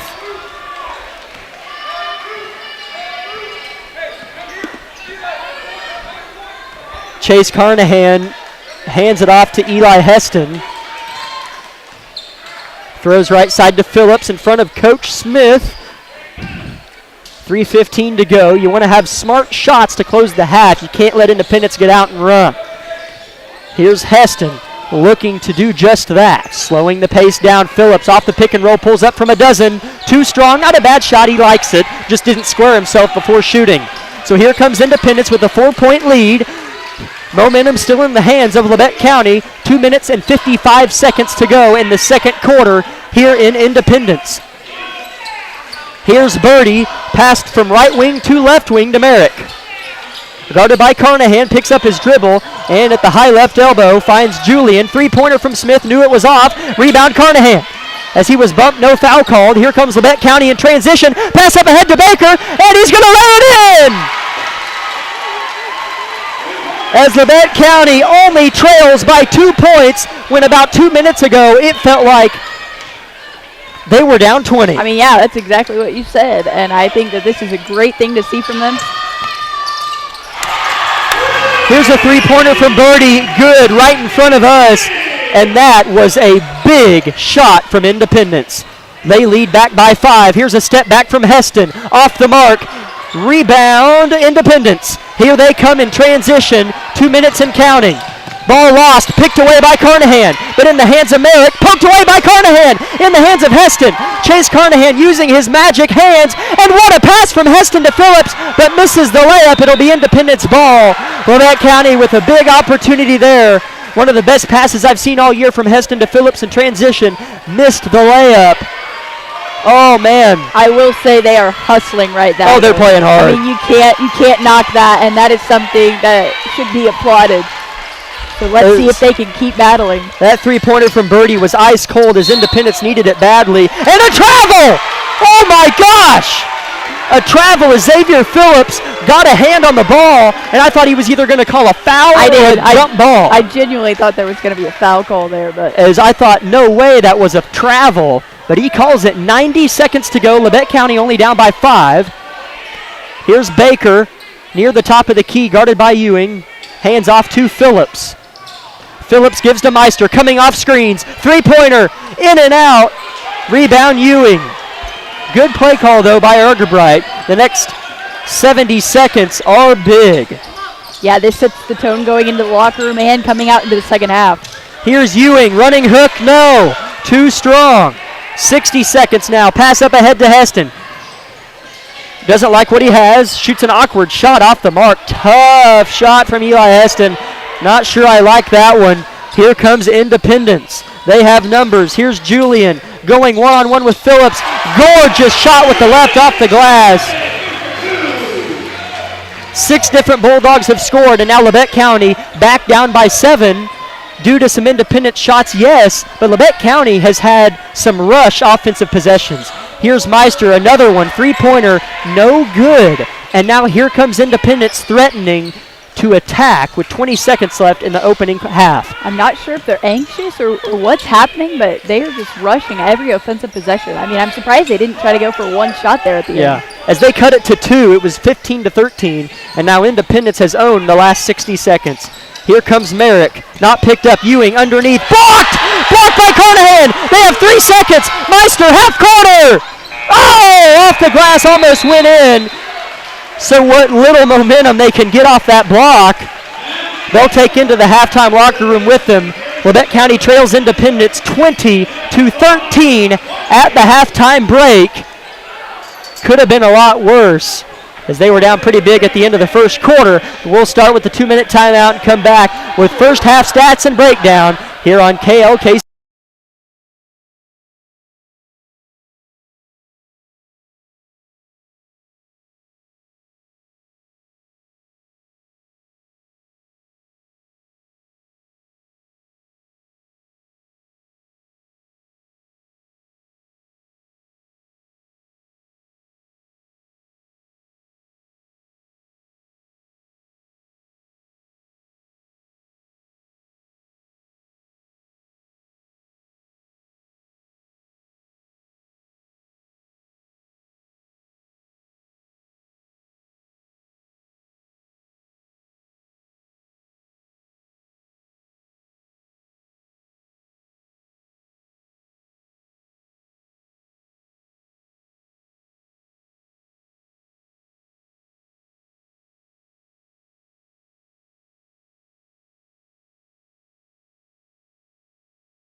possessions were just something that I'm not sure what happened. I mean, they did not get set very much, if at all, and it was just quick trigger shots. I mean, no one was getting squared up. There was no good looks at the basket. So I'm not sure if they were trying to get some momentum swung back, or, I mean, that's something I feel like you do when you were down a lot more than 5. And so I'm not exactly sure what that plan was. So hopefully we can see them recover from that. But after we had that kind of momentum switch, we had that great block by Chase going into the halftime. That was big. So that I definitely think is something that they'll be able to capitalize coming into the next half. Yes, whenever you look at the scoring totals, it's really interesting. Independence's leading scorer just has 6, but they have 6 different scores. We have 5, and our leading scorer has 6 as well. So if you look at the paper and just look at a couple numbers, think, oh man, close game. And 7 points, I would consider that a close game. But let's talk about the matchup that Independence poses to Labette County. What Independence does against a team like us, or I haven't seen any other games, maybe there are other games, but a 7-point lead against Independence, like we've said already twice, feels like 20. Yeah. Just because of how powerful Ewing is, and I guess Labette County hasn't helped things because of some of their sloppy offensive possessions, but it's going to be tough. First assignment, get back in the game. You're down 7. You only scored 13 first half points. That's not going to do it. You're not going to win a game scoring 13 first half points. Second assignment, win the game. That's hard. Yeah. Well, and I think they do that by playing hard on Ewing and then trying to get back on the other end. And so that's something that they're going to have to look at, because they're going to have to play smart on both ends of the field. I mean, you say win the game. That's how they win the game, is they have to play fundamental offense. They cannot get in their head. I mean, I've seen them go down and they're just like, oh, I don't know what to do, just throw it up in the air. They cannot do that. They have to play and run a fundamental offense, and then they have to get back and play D. And Hudson, I feel like, has done it's hard to guard Ewing, but Hudson, I feel like, has done a great job of having his hands up high. I mean, he's done really well in that area. So Hudson's doing all he can do on that part, and I think he just needs to continue to play hard. I agree. And so they are doing all they can do to stop him. They just need to keep realizing, like you said, they need to just keep focused on winning the game, playing the fundamentals, do what they know how to do. Yeah, that's well said, Izzy. And what's funny is Labette County played that first half, as I'll wrap it up here, they played that first half like they didn't play last week. Yeah. We saw a lot of rust happen, and you're down 7 against a team who played 2 games last week on the road, dealing with the 6'8" beast who has 5 blocks, only down 7, and had a chance to tie or take the lead with about a minute left in that half. Yeah. So I'll take it, but they need to get that rest off come second half here in 3 minutes here on KLKC.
20-13 is the score as we timed our break perfectly. Man, we're getting good at this as well. Yeah, we are. The ball was just inbounded. Here's Chase Carnahan, Labette County down by 7. Carnahan gives to a popping Heston left side in front of Labette County's bench. Now Phillips deep corner. Here's Meister backing down, shooting. Too long. Rebound Carnahan. He'll retreat. Here's Heston. Carnahan dump inside to Baker with position. Needs to go up strong and will, but can't finish. Rebound Smith. That was a better possession, though, like we talked about at half. I mean, they didn't rush any of those shots, and even though the ball didn't go in, that was a much better looking offense. As here's Hayden Smith. Now ball's on the left wing to Julian. Ball being rotated. Here's Birdie. Head fake from the corner. Now back at the logo goes the ball. Being worked around the horn. Now short corner deep. With it is Cooper Smith. Bounce pass across the paint. Landed out of bounds. It'll stay with Independence. They'll say it was last touched by Labette County.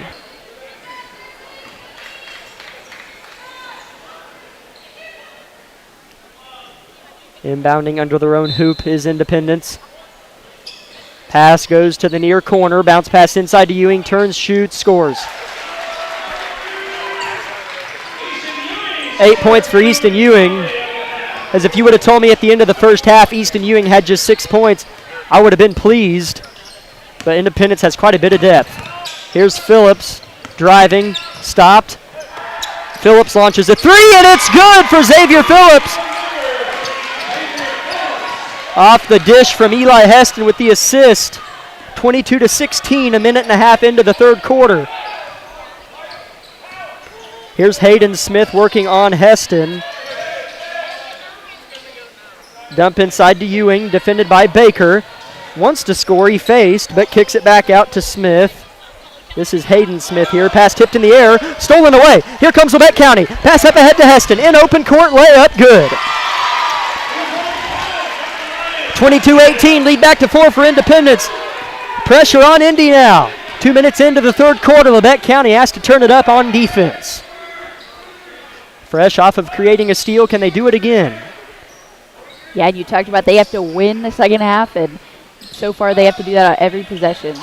As here's a three-pointer good from Camden Julian, and every time Labette County's tried to probe into that lead, Independence has hit a three. This one, credit Julian. The last one was Birdie before halftime. Here's Phillips off the handoff from Heston. 5.5 now, third quarter. Lead back to 7 for Independence. Here's Heston. Gets an edge. Good pass across the paint to Meister. Goes up strong. Layup, no! As Labette County's missed 4 or 5 bunnies around the rim. Just too strong, and again, I think it's because they know Ewing is in the area. Yeah, I think they're trying to overcompensate for that. And that's something I've definitely seen out of Meister a few times. Here's a Julian three-pointer. That would have been ginormous, and it's too strong. Rebound Baker. Labette County has to capitalize off of the miss.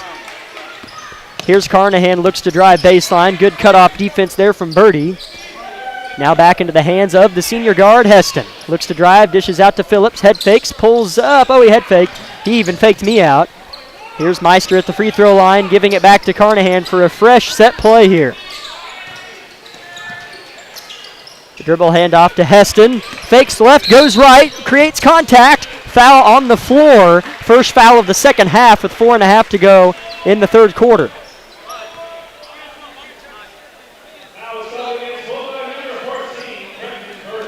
That foul's on Brecken Birdie, his first personal. Like I mentioned, first foul of the second half for either team.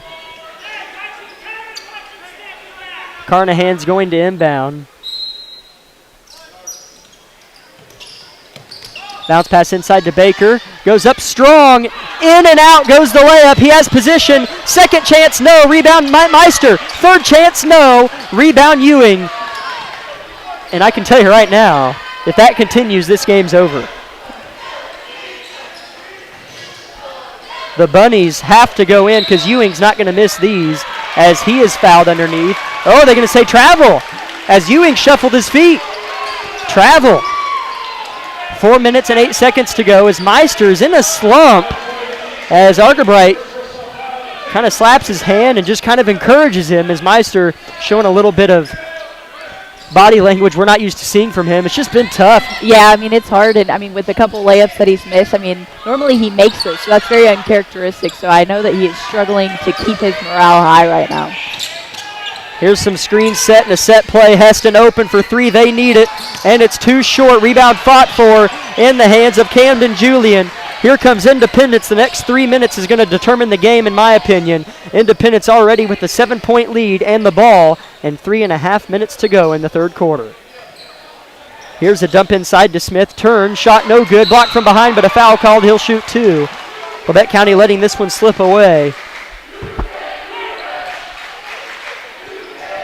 Again, we're seeing kind of a similar behavior that we saw in the second quarter where they're only down by 7, but they're playing like they're down 20. Yeah, I don't disagree with that. First shot from Smith is no good. Smith had 4 points in the first quarter, hasn't scored since. John Redford checks in for Chase Carnahan. Is that the first sub of the second half? I think so, at least on our end. On our part. 3.5 minutes to go in the third quarter, and that's the first sub from Coach Argerbright. Second Smith free throw's good that time. As we have a timeout, Coach Smith will keep it here and remind everybody that tonight's broadcast of Labette County Grizzly basketball is powered by Labette Health and the Bartlett Co-op. Other sponsors include Labette Community College, Forbes Hoffman Funeral Homes, Clemens Insurance Agency, Eye Care Associates of Parsons, Doctors Gilmore and Newland, Labette Bank, Woodworth Enterprises, Herman Lumber, Carson Wall Funeral Homes, Commercial Bank, Labette County Mental Health Services, Tank Connection, USD 506, Wood Doolahary Insurance and Real Estate, the Corner Store of Altamont, Community National Bank, Snyder Lawn Care, SEK Orthopedics, Doctors Meister, Mosier, and Morris, Altamont Lumber, and Oswego Locker. I'm Jack Leake alongside Isabel Redford. Labette County trailing Independence on the road, 26-18. 3 minutes and 28 seconds to go in the third quarter.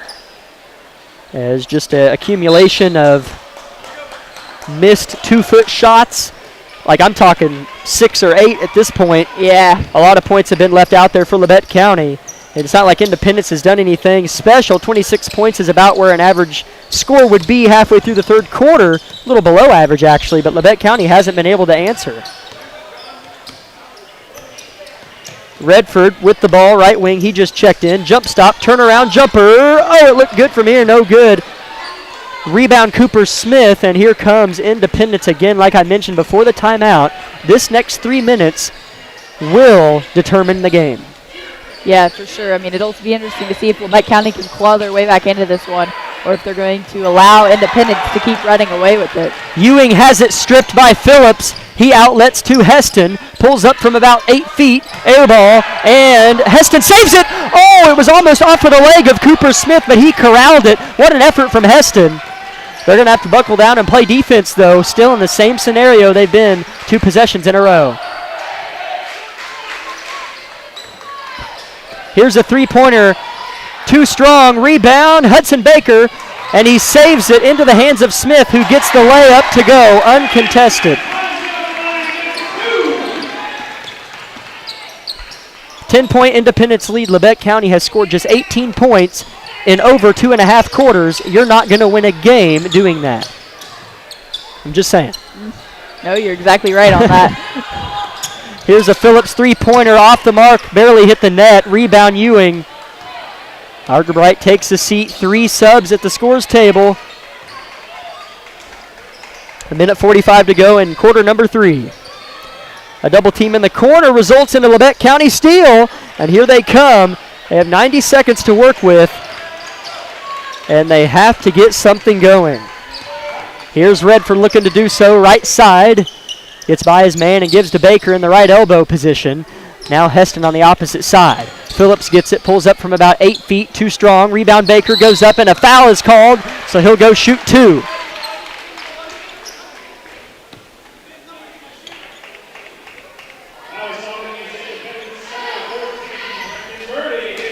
That's Birdie's second personal, just third team foul on Independence. Labette County with just 1. Fouls have been not in effect at all for either team in basically all game. Baker's first free throw is good.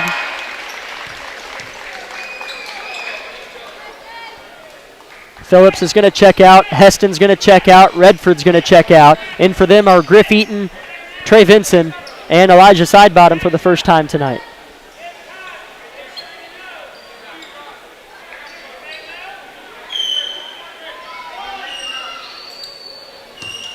Baker's going to shoot one more here. Takes 2 dribbles.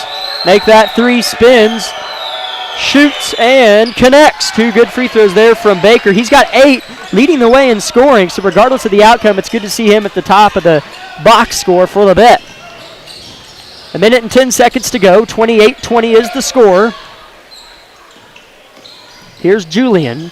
Backing down Eaton. They're looking for Ewing. Here's a baseline floater. No. Rebound Eaton. He's going to get out and run. Now retreat. He didn't have numbers.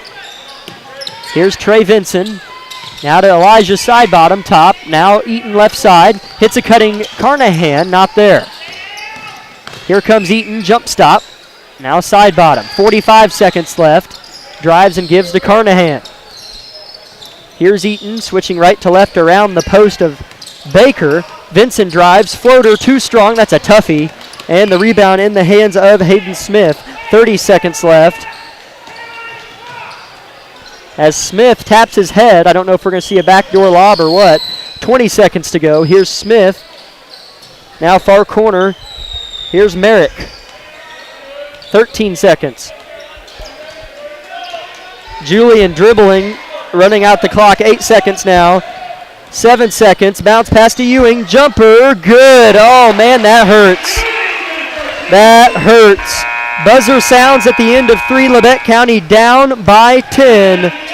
Not the best third quarter outing for Labette County, but they still have a chance, down just 10. Just need some momentum and need some stops and shots to fall. We'll take 60 seconds here on KLKC Parson. Everybody is different. Some get injured, while others simply wear down. Whether it's on the court, on the field, or at the gym, Labette Health's orthopedic and sports medicine team has the training and skill to repair, restore, and renew. We share the same goal, and together we'll write your comeback story. For more information about Southeast Kansas' leading orthopedic and sports medicine team, go to labettehealth.com.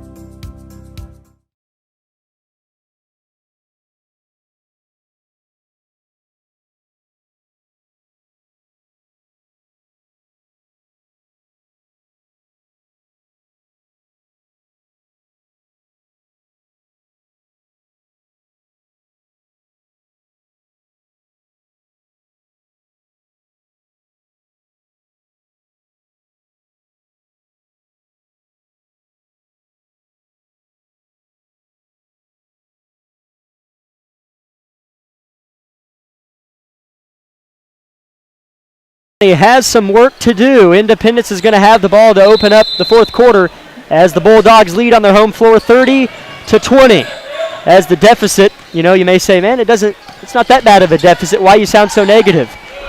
Just watching this game, Labette County's had a hard time with Independence. As Baker gets a block, gets his own rebound, but came down on the out-of-bounds line. It'll stay with Independence. But do you agree with me, Isabel? It hasn't been a good matchup. Although Labette County's not down by a lot, they haven't shown signs of being able to come back and win. Yeah, I think it's just been the mentality. I mean, they really have tried. I mean, there have been moments where they have shown the effort or shown the mentality, but, I mean, to not be able to claw, I mean, they've gotten with it. The closest they got was 1, and then since then, and I think that was in the first half, and since then, they have not been able to perform that, and they have continued to let this deficit grow. So I just think it's a mentality thing at this point, and they just don't think they can do it. Here's a backdoor cut and finish from Hayden Smith. Lead stretches to 12. Here's Vincent trying to respond. Sidebottom still in the game. It's Sidebottom, Vincent, Eaton, Baker, and Carnahan. Argerbright not pleased with his starters, so he just has them on the bench. Here's Vincent in the corner. Spins, probes, kicks out. Eaton, 3. Too short. Rebound, Cooper Smith, and a foul on Elijah Sidebottom.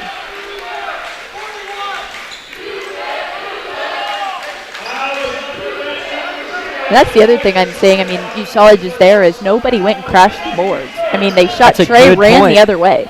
Like, there was no back-end effort. I mean, I know you don't always get the rebound on that, but that's something that I mean, we've seen it before. A lot of times we'll get the basket back up and get 2 points. So that was something that was just a lack of effort there on that possession. Here's Merrick, defended by side bottom. Smith has it right wing, that being Cooper Smith. Inside Ewing, working on Baker. Layup, no. Hasn't missed too many of those, Ewing. 6:50 to go in the game. Here's Vincent jogging it up. He fakes left and goes right.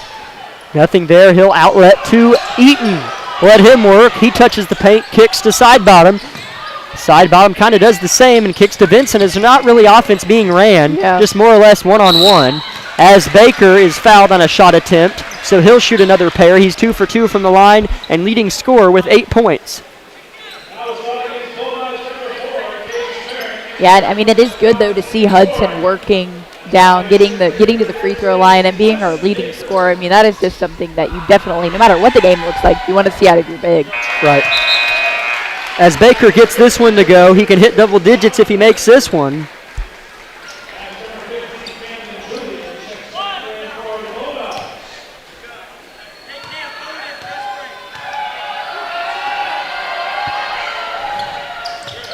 Second one good for Baker. Double digits for the big fella as he's going toe-to-toe with Easton Ewing as they each have 10 points. Here's a steal off of the inbound.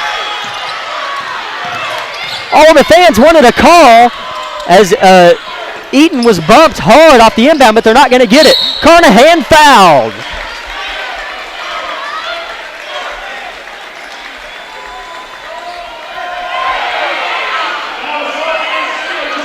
As there's an altercation taking place between a couple players.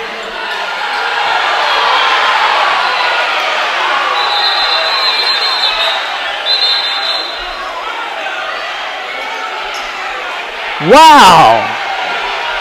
As the refs just send each team to their benches. I don't know if a tech was called or what, but there were altercations taking place amongst players on the court. Refs discussing. Hostile environment. Independence fans outrageously mad. Refs still discussing. As I think Chase Carnahan was the main one for Labette County in on the argument, as he is furious.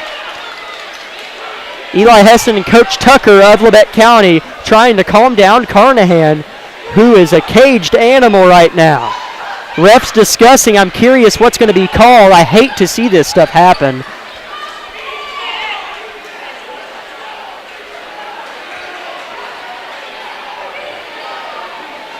Refs still discussing. I would step aside, but if I do my luck, they'll resume play right when I do. So we'll just keep it here as it looks like a decision has been made as Carnahan just puts his hands in a towel on the bench. Something happened. Yeah, I am not exactly sure. But as the tension kind of sparked off the steal, Labette County stole the inbound, and I didn't see exactly what happened, but there was a missed call that Labette County fans got really upset about. Then there was some jawing taking place, and there was a dead ball because of the altercations. Then Independence fans got mad. Still a stoppage of play. But I'm not sure if something was said to Chase that got him ramped up like that, or if... As this is just... I want to step aside. I mean, I hate just doing this, but... As they're still talking at the scores table, now both coaches, Coach Smith and Coach Argerbright, as well as two officials, are having a discussion at midcourt. Curious to see what the call is. We'll step aside for 30 seconds here on KLKC. High school sports fans, follow your team live with the free ScoreStream mobile app. Just download ScoreStream to get real-time scores, photos, and awesome video from your game and your rivals. Plus, follow your favorite teams and friends. Get real-time high school sports from ScoreStream.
Independence set to inbound.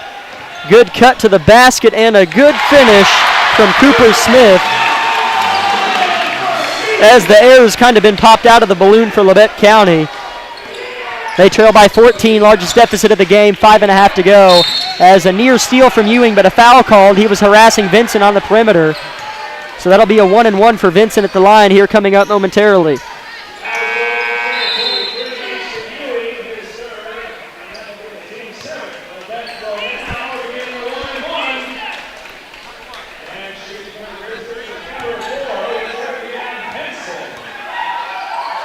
Vincent's front end is good.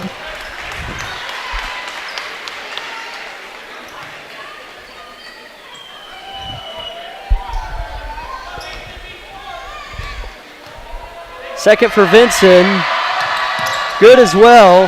He's 3 for 4 from the free throw line. That's where all of his points have came from. Labette County back down by a dozen. Going to have to play some defense, picking him up full court. Here's Redford having to defend Julian, trying to ride his hip.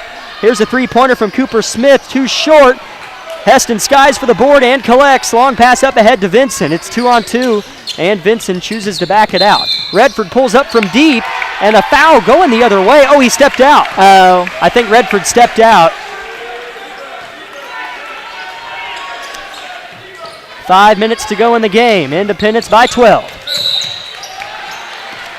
As the fouls have picked up dramatically, as Easton Ewing was fouled on a gambled steal from Alex Meister. That's his second, 17th foul for Labette. So Ewing is going to go to the far side and shoot a 1-and-1.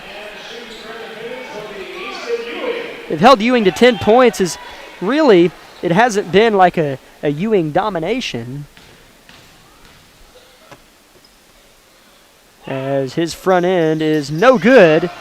It's just simply been just a really good Independence team going up against a very mistake-prone Labette County team. As here's Vincent creating contact and finishing. So Vincent picking up the scoring a little bit for Labette County. He has 4 points. They've scored just 7 in the fourth quarter total. 4:45 to go in the game now. Labette County picking up the pace a little bit on defense. Their beat backside layup good. They lost Camden Julian on the backside. He's been the dark horse in the second half for Independence. He has 10. Lead back to 12, 39-27. Three-pointer from Phillips. Man, that looked good the whole way, but came up short.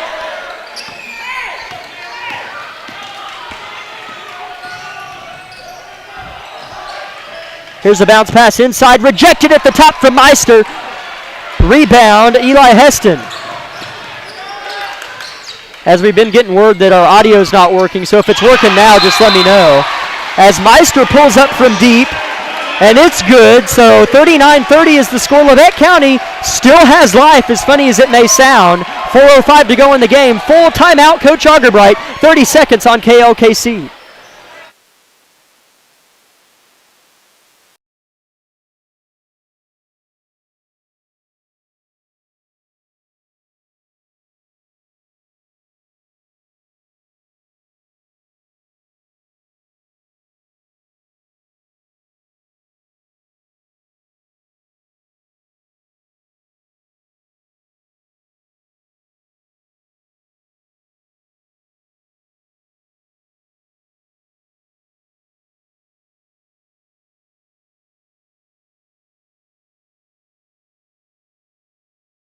As funny as it may sound, and as pessimistic as I've been. And I've been too. They're only down by 9. Can you believe that? And I'm telling you, I mean, they have the best three-point shooter in the SEK, and Eli Heston only has 4 points. You get him hot, you get Alex Meister hot, right back in the game. Yeah. Right back in the game.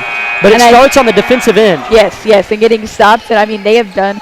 I mean, I have seen just even in the past 30 seconds, they are continuing to work, and that's something. I mean, again, they haven't played for a week, so that definitely affects it to some extent. But I hope that we can see them close out this game well. Here's a full court press from Labette. They get a steal. Vincent layup good. Trey Vincent's really picked it up for Labette in the second half. They only trail by 7. Here's another trap. Independence. Here's Julian. Getting too excited here. Julian's going to slow down in front of Coach Smith. Ewing, right side elbow. Too short, rebound, John Redford. Vincent's got 6 in the fourth quarter. Meister, pull up from 3. In and out. No foul call. He hit the deck hard. And rebound Easton Ewing. 3.5 to go in the game. Deficit just 7. It hasn't been that since the third quarter for Labette. Layup, no. No block or charge called. Here's a rejection from Meister. Rebound Heston. Refs are swallowing their whistles, and I don't mind it because they call a lot of ticky-tack there for a while. And it's good to let them play sometimes. I mean, they're figuring it out, getting the ball rolling. I mean, sometimes a lot of those whistle calls stop the momentum of play or how the players' grooves are. So we'll see how they go moving forward. Meister trying to drive. Phillips pulls up from deep, too short. And it hit the top of the backboard, dead ball, out of bounds, Independence ball. You can definitely tell the Grizzlies are wanting to fight back here, so we'll see what happens in the next 3 minutes of this game. 3 minutes to go.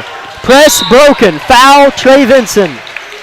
As Coach Argerbright claps, as that's what he wanted, so he's really wanting to extend this game, as there's still 2:57 on the clock, and he's putting Indy on the free throw line. Yeah, when you get this close to the end of the game, sometimes if you think, oh, we don't need to foul yet, then you're under a minute and you don't have any options. Front end, no good for Hayden Smith. Here comes Labette. They've had 3 opportunities now with the 7-point deficit. Vinson rejected, but a foul called as Trey Vinson. This is the Trey Vinson I've been waiting to see. He's taken over. Yeah, and I think that's good because, I've watched him play in JV games. He'll dribble drive, make things happen, and I don't think we've seen that out of him yet. So to be able to see him kind of make his way here is really exciting. His first free throw is good. He's looking confident, and he is locked in. Oh, I can totally tell. Some games I can tell where he's just kind of like, oh, what do I do? Where do I go? But he is all in and committed to the next 2.5 minutes of this ballgame. Coach Argerbright subs in Elijah Sidebottom for John Redford. Second free throw for Vincent. Short. Oh, the long rebound could have been snatched, but it lands in the awaiting arms of Julian. Vincent riding his hip. Doubled by Heston. Pass out of bounds. Labette County ball. Only down by 6, 2:43 on the clock. That's 4 fouls on Easton Ewing. That is huge. I would go right back at him. Set a ball screen, come right off of it, and go straight at Ewing. Here's Meister at the left block. Looks to face. Vinson for 3. Too short. Rebound Ewing. I don't mind the shot. He's got the hot hand, but I want to go at Ewing there. Independence breaks the press. Ewing dishes it off to Birdie. Here's Julian now far corner. Smith foul away from the ball as they foul Hayden Smith. As they might be wanting to foul Hayden Smith. Yeah, I'm not sure how he is on free throws, but because he's the one they fouled with 3 minutes left and he missed the front end. Yeah. And now he's back shooting a 1-and-1. So that just kind of makes me wonder. Probably not, but it makes me wonder. As Sidebottom and Vincent check out, replaced by Eaton and Redford, who didn't get much of a breather. 2:18 on the clock, 6-point game. Smith, front end, 1-and-1. No good. Long rebound in the hands of Eaton. He put the ball on the deck fast. Shouldn't have done that. And gets away with it. Here's Alex Meister, 2 minutes and 10 seconds. Meister looks to get downhill. Phillips for 3. Too short. Rebound from Alex Meister. His foot was out of bounds, as that was a big possession for Labette County. That could have been a huge momentum swing right there. They've had now 4 opportunities since the lead was 7, and it's still just 6. Independence hadn't scored, but you have to score. But long pass over the top to Cooper Smith. Nobody's on him. Misses the layup. Misses it. Here comes Labette County, 5th opportunity. I was not expecting that. I was expecting another dagger. Get to the rim if you're Labette. Here's Redford. 1:50 down by 6. Meister looks to do so, drives, and 1! That is the play he has been waiting for this entire game, and that has got to feel good if you're Alex Meister right now. As that is Alex Meister's 4th point on the night.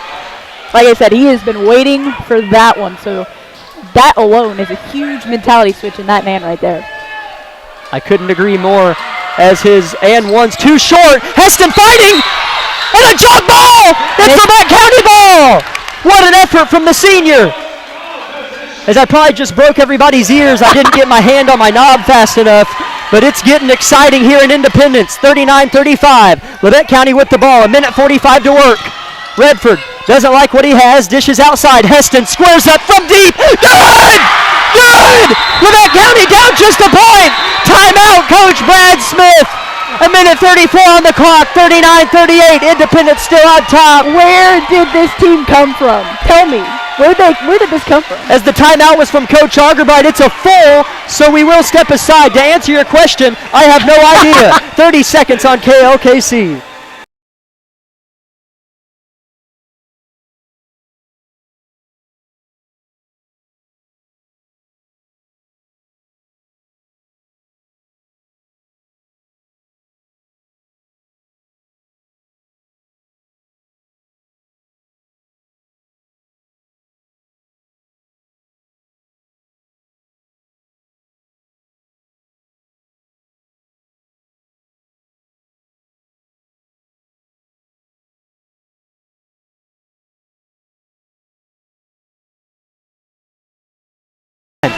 The score, Independence 38, Labette County. Excuse me, man, I am not good at climatic moments in broadcast. Independence 39, Labette County 38, a minute 34 on the clock. Labette County, their full court press has hurt Independence, and Independence has gotten tight as Cooper Smith, as it looked like Independence finally had a wide open shot, missed a wide open, didn't even hit the rim. And I think we're seeing what we've kind of seen Labette County do at times is they got comfortable with their lead, and that is where it ended right there. Labette County in a full court press, inbounds goes to Ewing. He's got 4 fouls. 90 seconds on the clock now. As here comes Julian. Dribble handoff to Cooper Smith. They've been wanting to foul number 22, Hayden Smith. They fouled him twice. He has it. We'll see if they foul him. They don't. A minute 18 on the clock now. Labette County's going to try to go for a steal. They want him to shoot it. As they're not guarding Julian on the baseline, they want him to shoot. A minute 7. I would try to extend the game here as Julian jump stops, back door, reverse layup. No! Rebound in Ewing's hands. Now Eaton's hands. Here comes Labette County. Here's Eaton in transition. Looks to attack, gives to Meister, looks to get downhill, and a charge! I knew that was coming. I could see that coming. Wow! As it was a little bit out of control. I agree with you, Isabel. It was a little bit out of control. Not a bad call from the official. So the score remains 39-38. You're fine. That was just a good opportunity. Yeah. I think in this sense they just need to, when they get the ball in, they need to foul. 52 seconds on the clock, and Labette County was wanting Independence to shoot it on that possession, and they did. As there's 43 seconds on the clock, Independence breaks the press.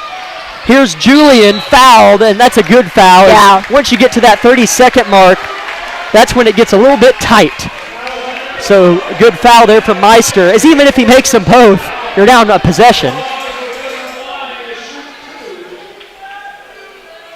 Shooting 2 is Camden Julian. He's only shot 1 free throw off of an and 1 and made it. And these are his 2 biggest. Or Independence's 2 biggest. First. No! He'll get another one. Big time there. Second for Julian. 3 dribbles, spins, shoots. Got it. 40-38, Labette County down 2, 36 seconds left to end the ball. Coach Argerbite calls in a set play. Heston dribbles at the Bulldog at middle court, defended by Hayden Smith. Phillips, high left post area, hands off to Redford. Redford faces, screens are being set. Meister for 3 in the lead! Yes! Yes! Meister makes it! Can they get a stop? Independence down by 1. 13 seconds. They lose it. Steal. Here comes the bet. I have no voice. 8 seconds and a foul. What is happening right now? I sound like a 90-year-old man, but I don't care. 41-40. Labette County on top. And Alex Meister, we have got to give it to that man right there. It's unbelievable. I have watched him go through the biggest mental battle this game. He had missed shots, missed layups, and now he is going to put the nail in the coffin for this game. As even if he makes them both. As Coach Smith called a timeout, Alex Meister shot a free throw and made it, but I think Coach Smith called a timeout prior.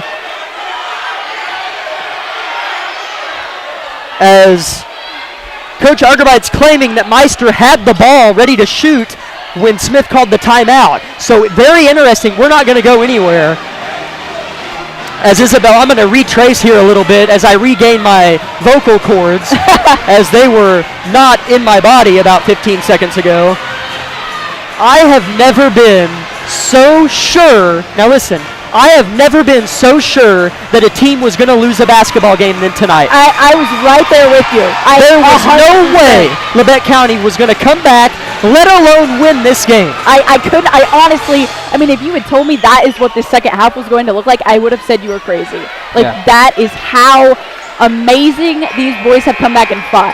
I can't even tell you. And like I said, I have not necessarily watched every boy here tonight, but I have definitely paid attention to Alex because he missed some early baskets and handled himself well off of that, and he has played phenomenal tonight as far as winning that mental battle, and he did not care. Sorry to cut you off. No, you're fine. They gave Alex the first free throw. Yeah. Smith is having to be held back by his players.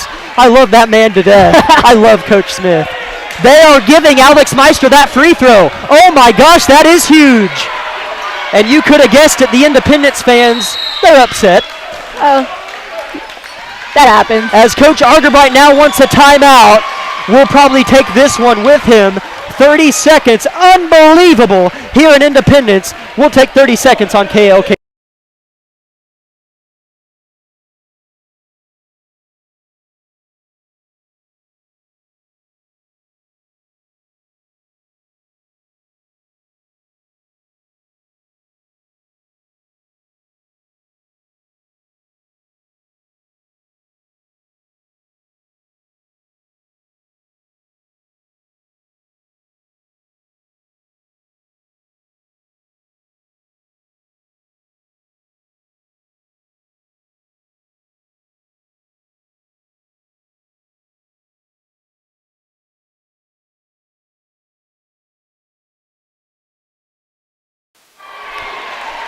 Labette County leads.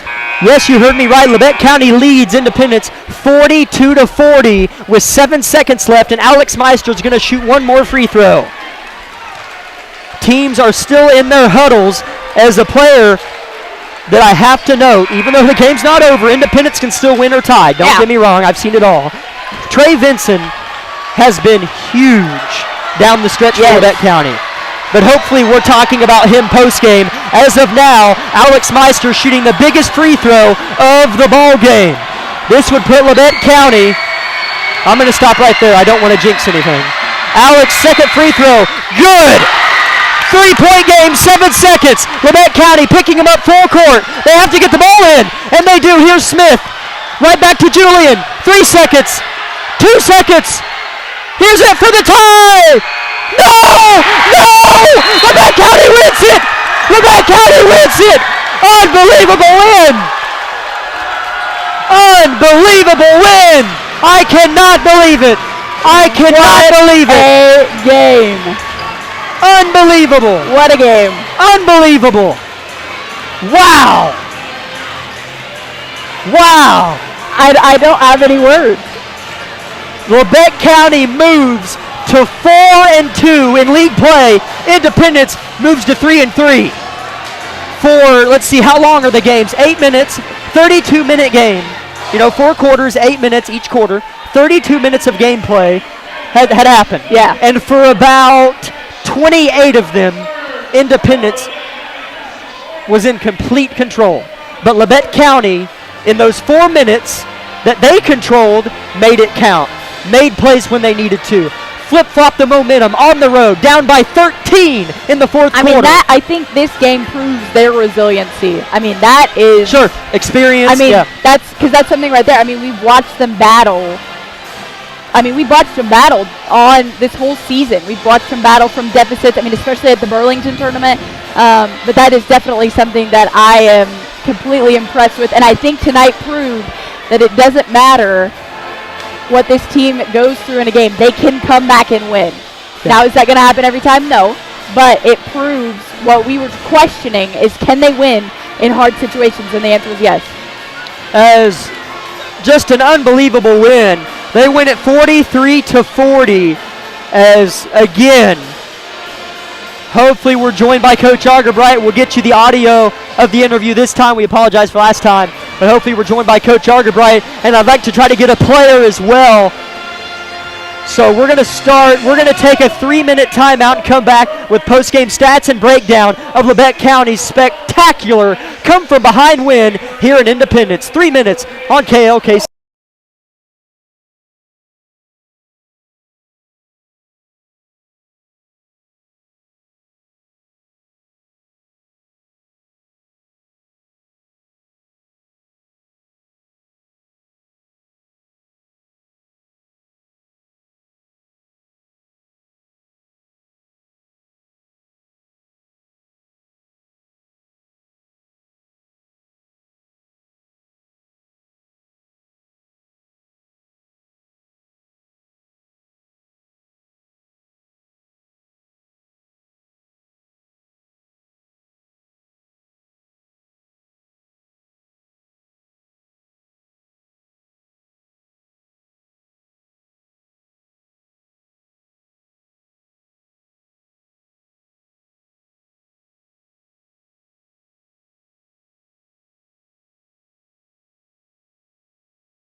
Labette County wins it 43-40 and moved to 7-6. Imagine that on the season, and 4-2 in the Big 12. Big 12.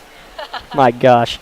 The SEK. I'm stuck on college hoops. I'm sorry. And they jump Independence. They played Coffeyville when they were both 2-2 in the league. Beat Coffeyville and jumped them. They were tied with Independence tonight at 3-2. Now you jump them.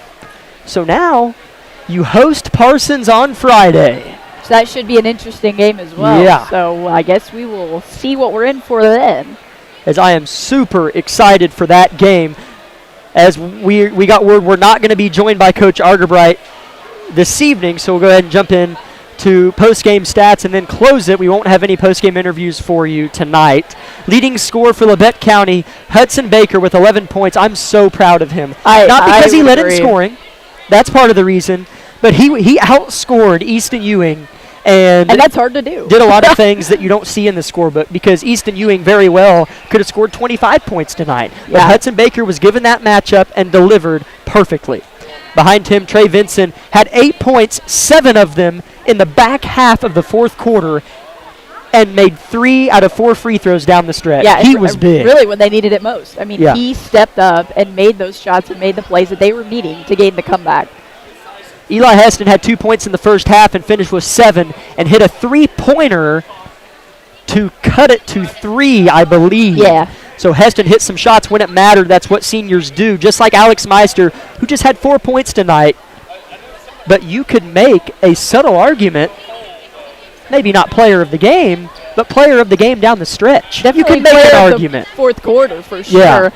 Because and that, like I said, it wasn't in the scorebook, but to watch him go through that mental battle of, he wasn't making every layup he shot. And he missed some other outside shots and things, and he was kind of getting frustrated a little bit. But he pulled it together. He motivated his teammates. He really impressed me, even just from that standpoint. And you don't see him rattled a lot. So to see him come back from that, make his free throws, get the and one shot, phenomenal performance by Meister down the stretch. That's correction. He had 6 points, not 4. I was too excited, didn't mark his free throws there at the end. Behind him, Xavier Phillips had 5. He played well. I thought I had to help Hudson with Ewing a little bit. So just 5 different scores for Labette County, and just had 8 bench points. Those coming from Trey Vincent, who used to start but doesn't anymore. Leading scorer for Independence wasn't Easton Ewing. Camden Julian had 11. Ewing had 10, and Cooper Smith had 7. And Independence, that was just a typical, they folded. Yeah, in the first half, I'm not going to lie, they definitely looked like the team I thought they were going to be. They looked really good. They looked really good. They were making the plays that I thought they were going to make. They were making Labette County make mistakes. They were getting the turnovers. They were capitalizing on those turnovers. And so, I definitely thought the second half was going to look very similar, but we were proven wrong. And in this case, that's a good thing. Yeah, as you and I, about any time between halfway through the third quarter and about halfway through the fourth quarter, sounded like the most pessimistic commentators of all time. Bad. But if you were here at the game or watching on the live stream or just in the gym, you were down 12. Yeah. Then there were technical fouls. There was a stoppage of play for like 5 to 6 minutes because of altercations. Tense environment. And you just thought it was just a Labette County crumble. You just thought, okay, we're going to lose this one by 20, because Independence, after some of those altercations and just the scuffling, stretched it to 13 or 14. Somewhere in there. I know it was higher than 12. At least a dozen. It was, I know at one point it got higher than 12. Labette County responded. Their seniors came up big, and they got the win. Yeah. They have a winning record and are 4-2 in the league, and have a big one on Friday night in Harrison Gymnasium that we hope you join us for. I'm excited for that one, aren't you? Both boys and girls. It'll be a good game all the way around. I think the Parsons girls game is going to be extremely close. Parsons girls have been playing phenomenally, especially coming into the mid-postseason. And same with the boys. It's going to be a good matchup all the way around. So definitely something to tune in for, or come and join us at Harrison. We would love to have you there and support our Grizzlies. As Labette County outscored Independence, one last stat for you, 17-10 in the fourth quarter. And Labette County, again, had just 5 points in the first quarter. Yeah. And I believe just 13 at halftime. So Labette County really picked it up. Seniors and experience played well when it mattered. And hey, Labette County basketball, better start paying attention to it. That is for sure. Name to watch and players to watch. So I am excited. That's right. They're playing well. Continued after a week off from winning the Burlington Invitational in perfect fashion. Wasn't perfect, but they won the game, and that's perfect fashion in my eyes. It was one of your keys that they completed. That's right. So I'm Jack Leake. Alongside Isabel Redford, thank you so much for joining us. Lady Grizzlies fall. Labette County Grizzlies, the men's team, they win. Both teams looking good, fighting for an SEK title. And we'll talk to you again Friday night on KLKC when they host the Vikings at Harrison Gymnasium. We'll start the broadcast around 5:50 to 5:45 on Friday, so be sure and tune in for that here on KLKC. Have a good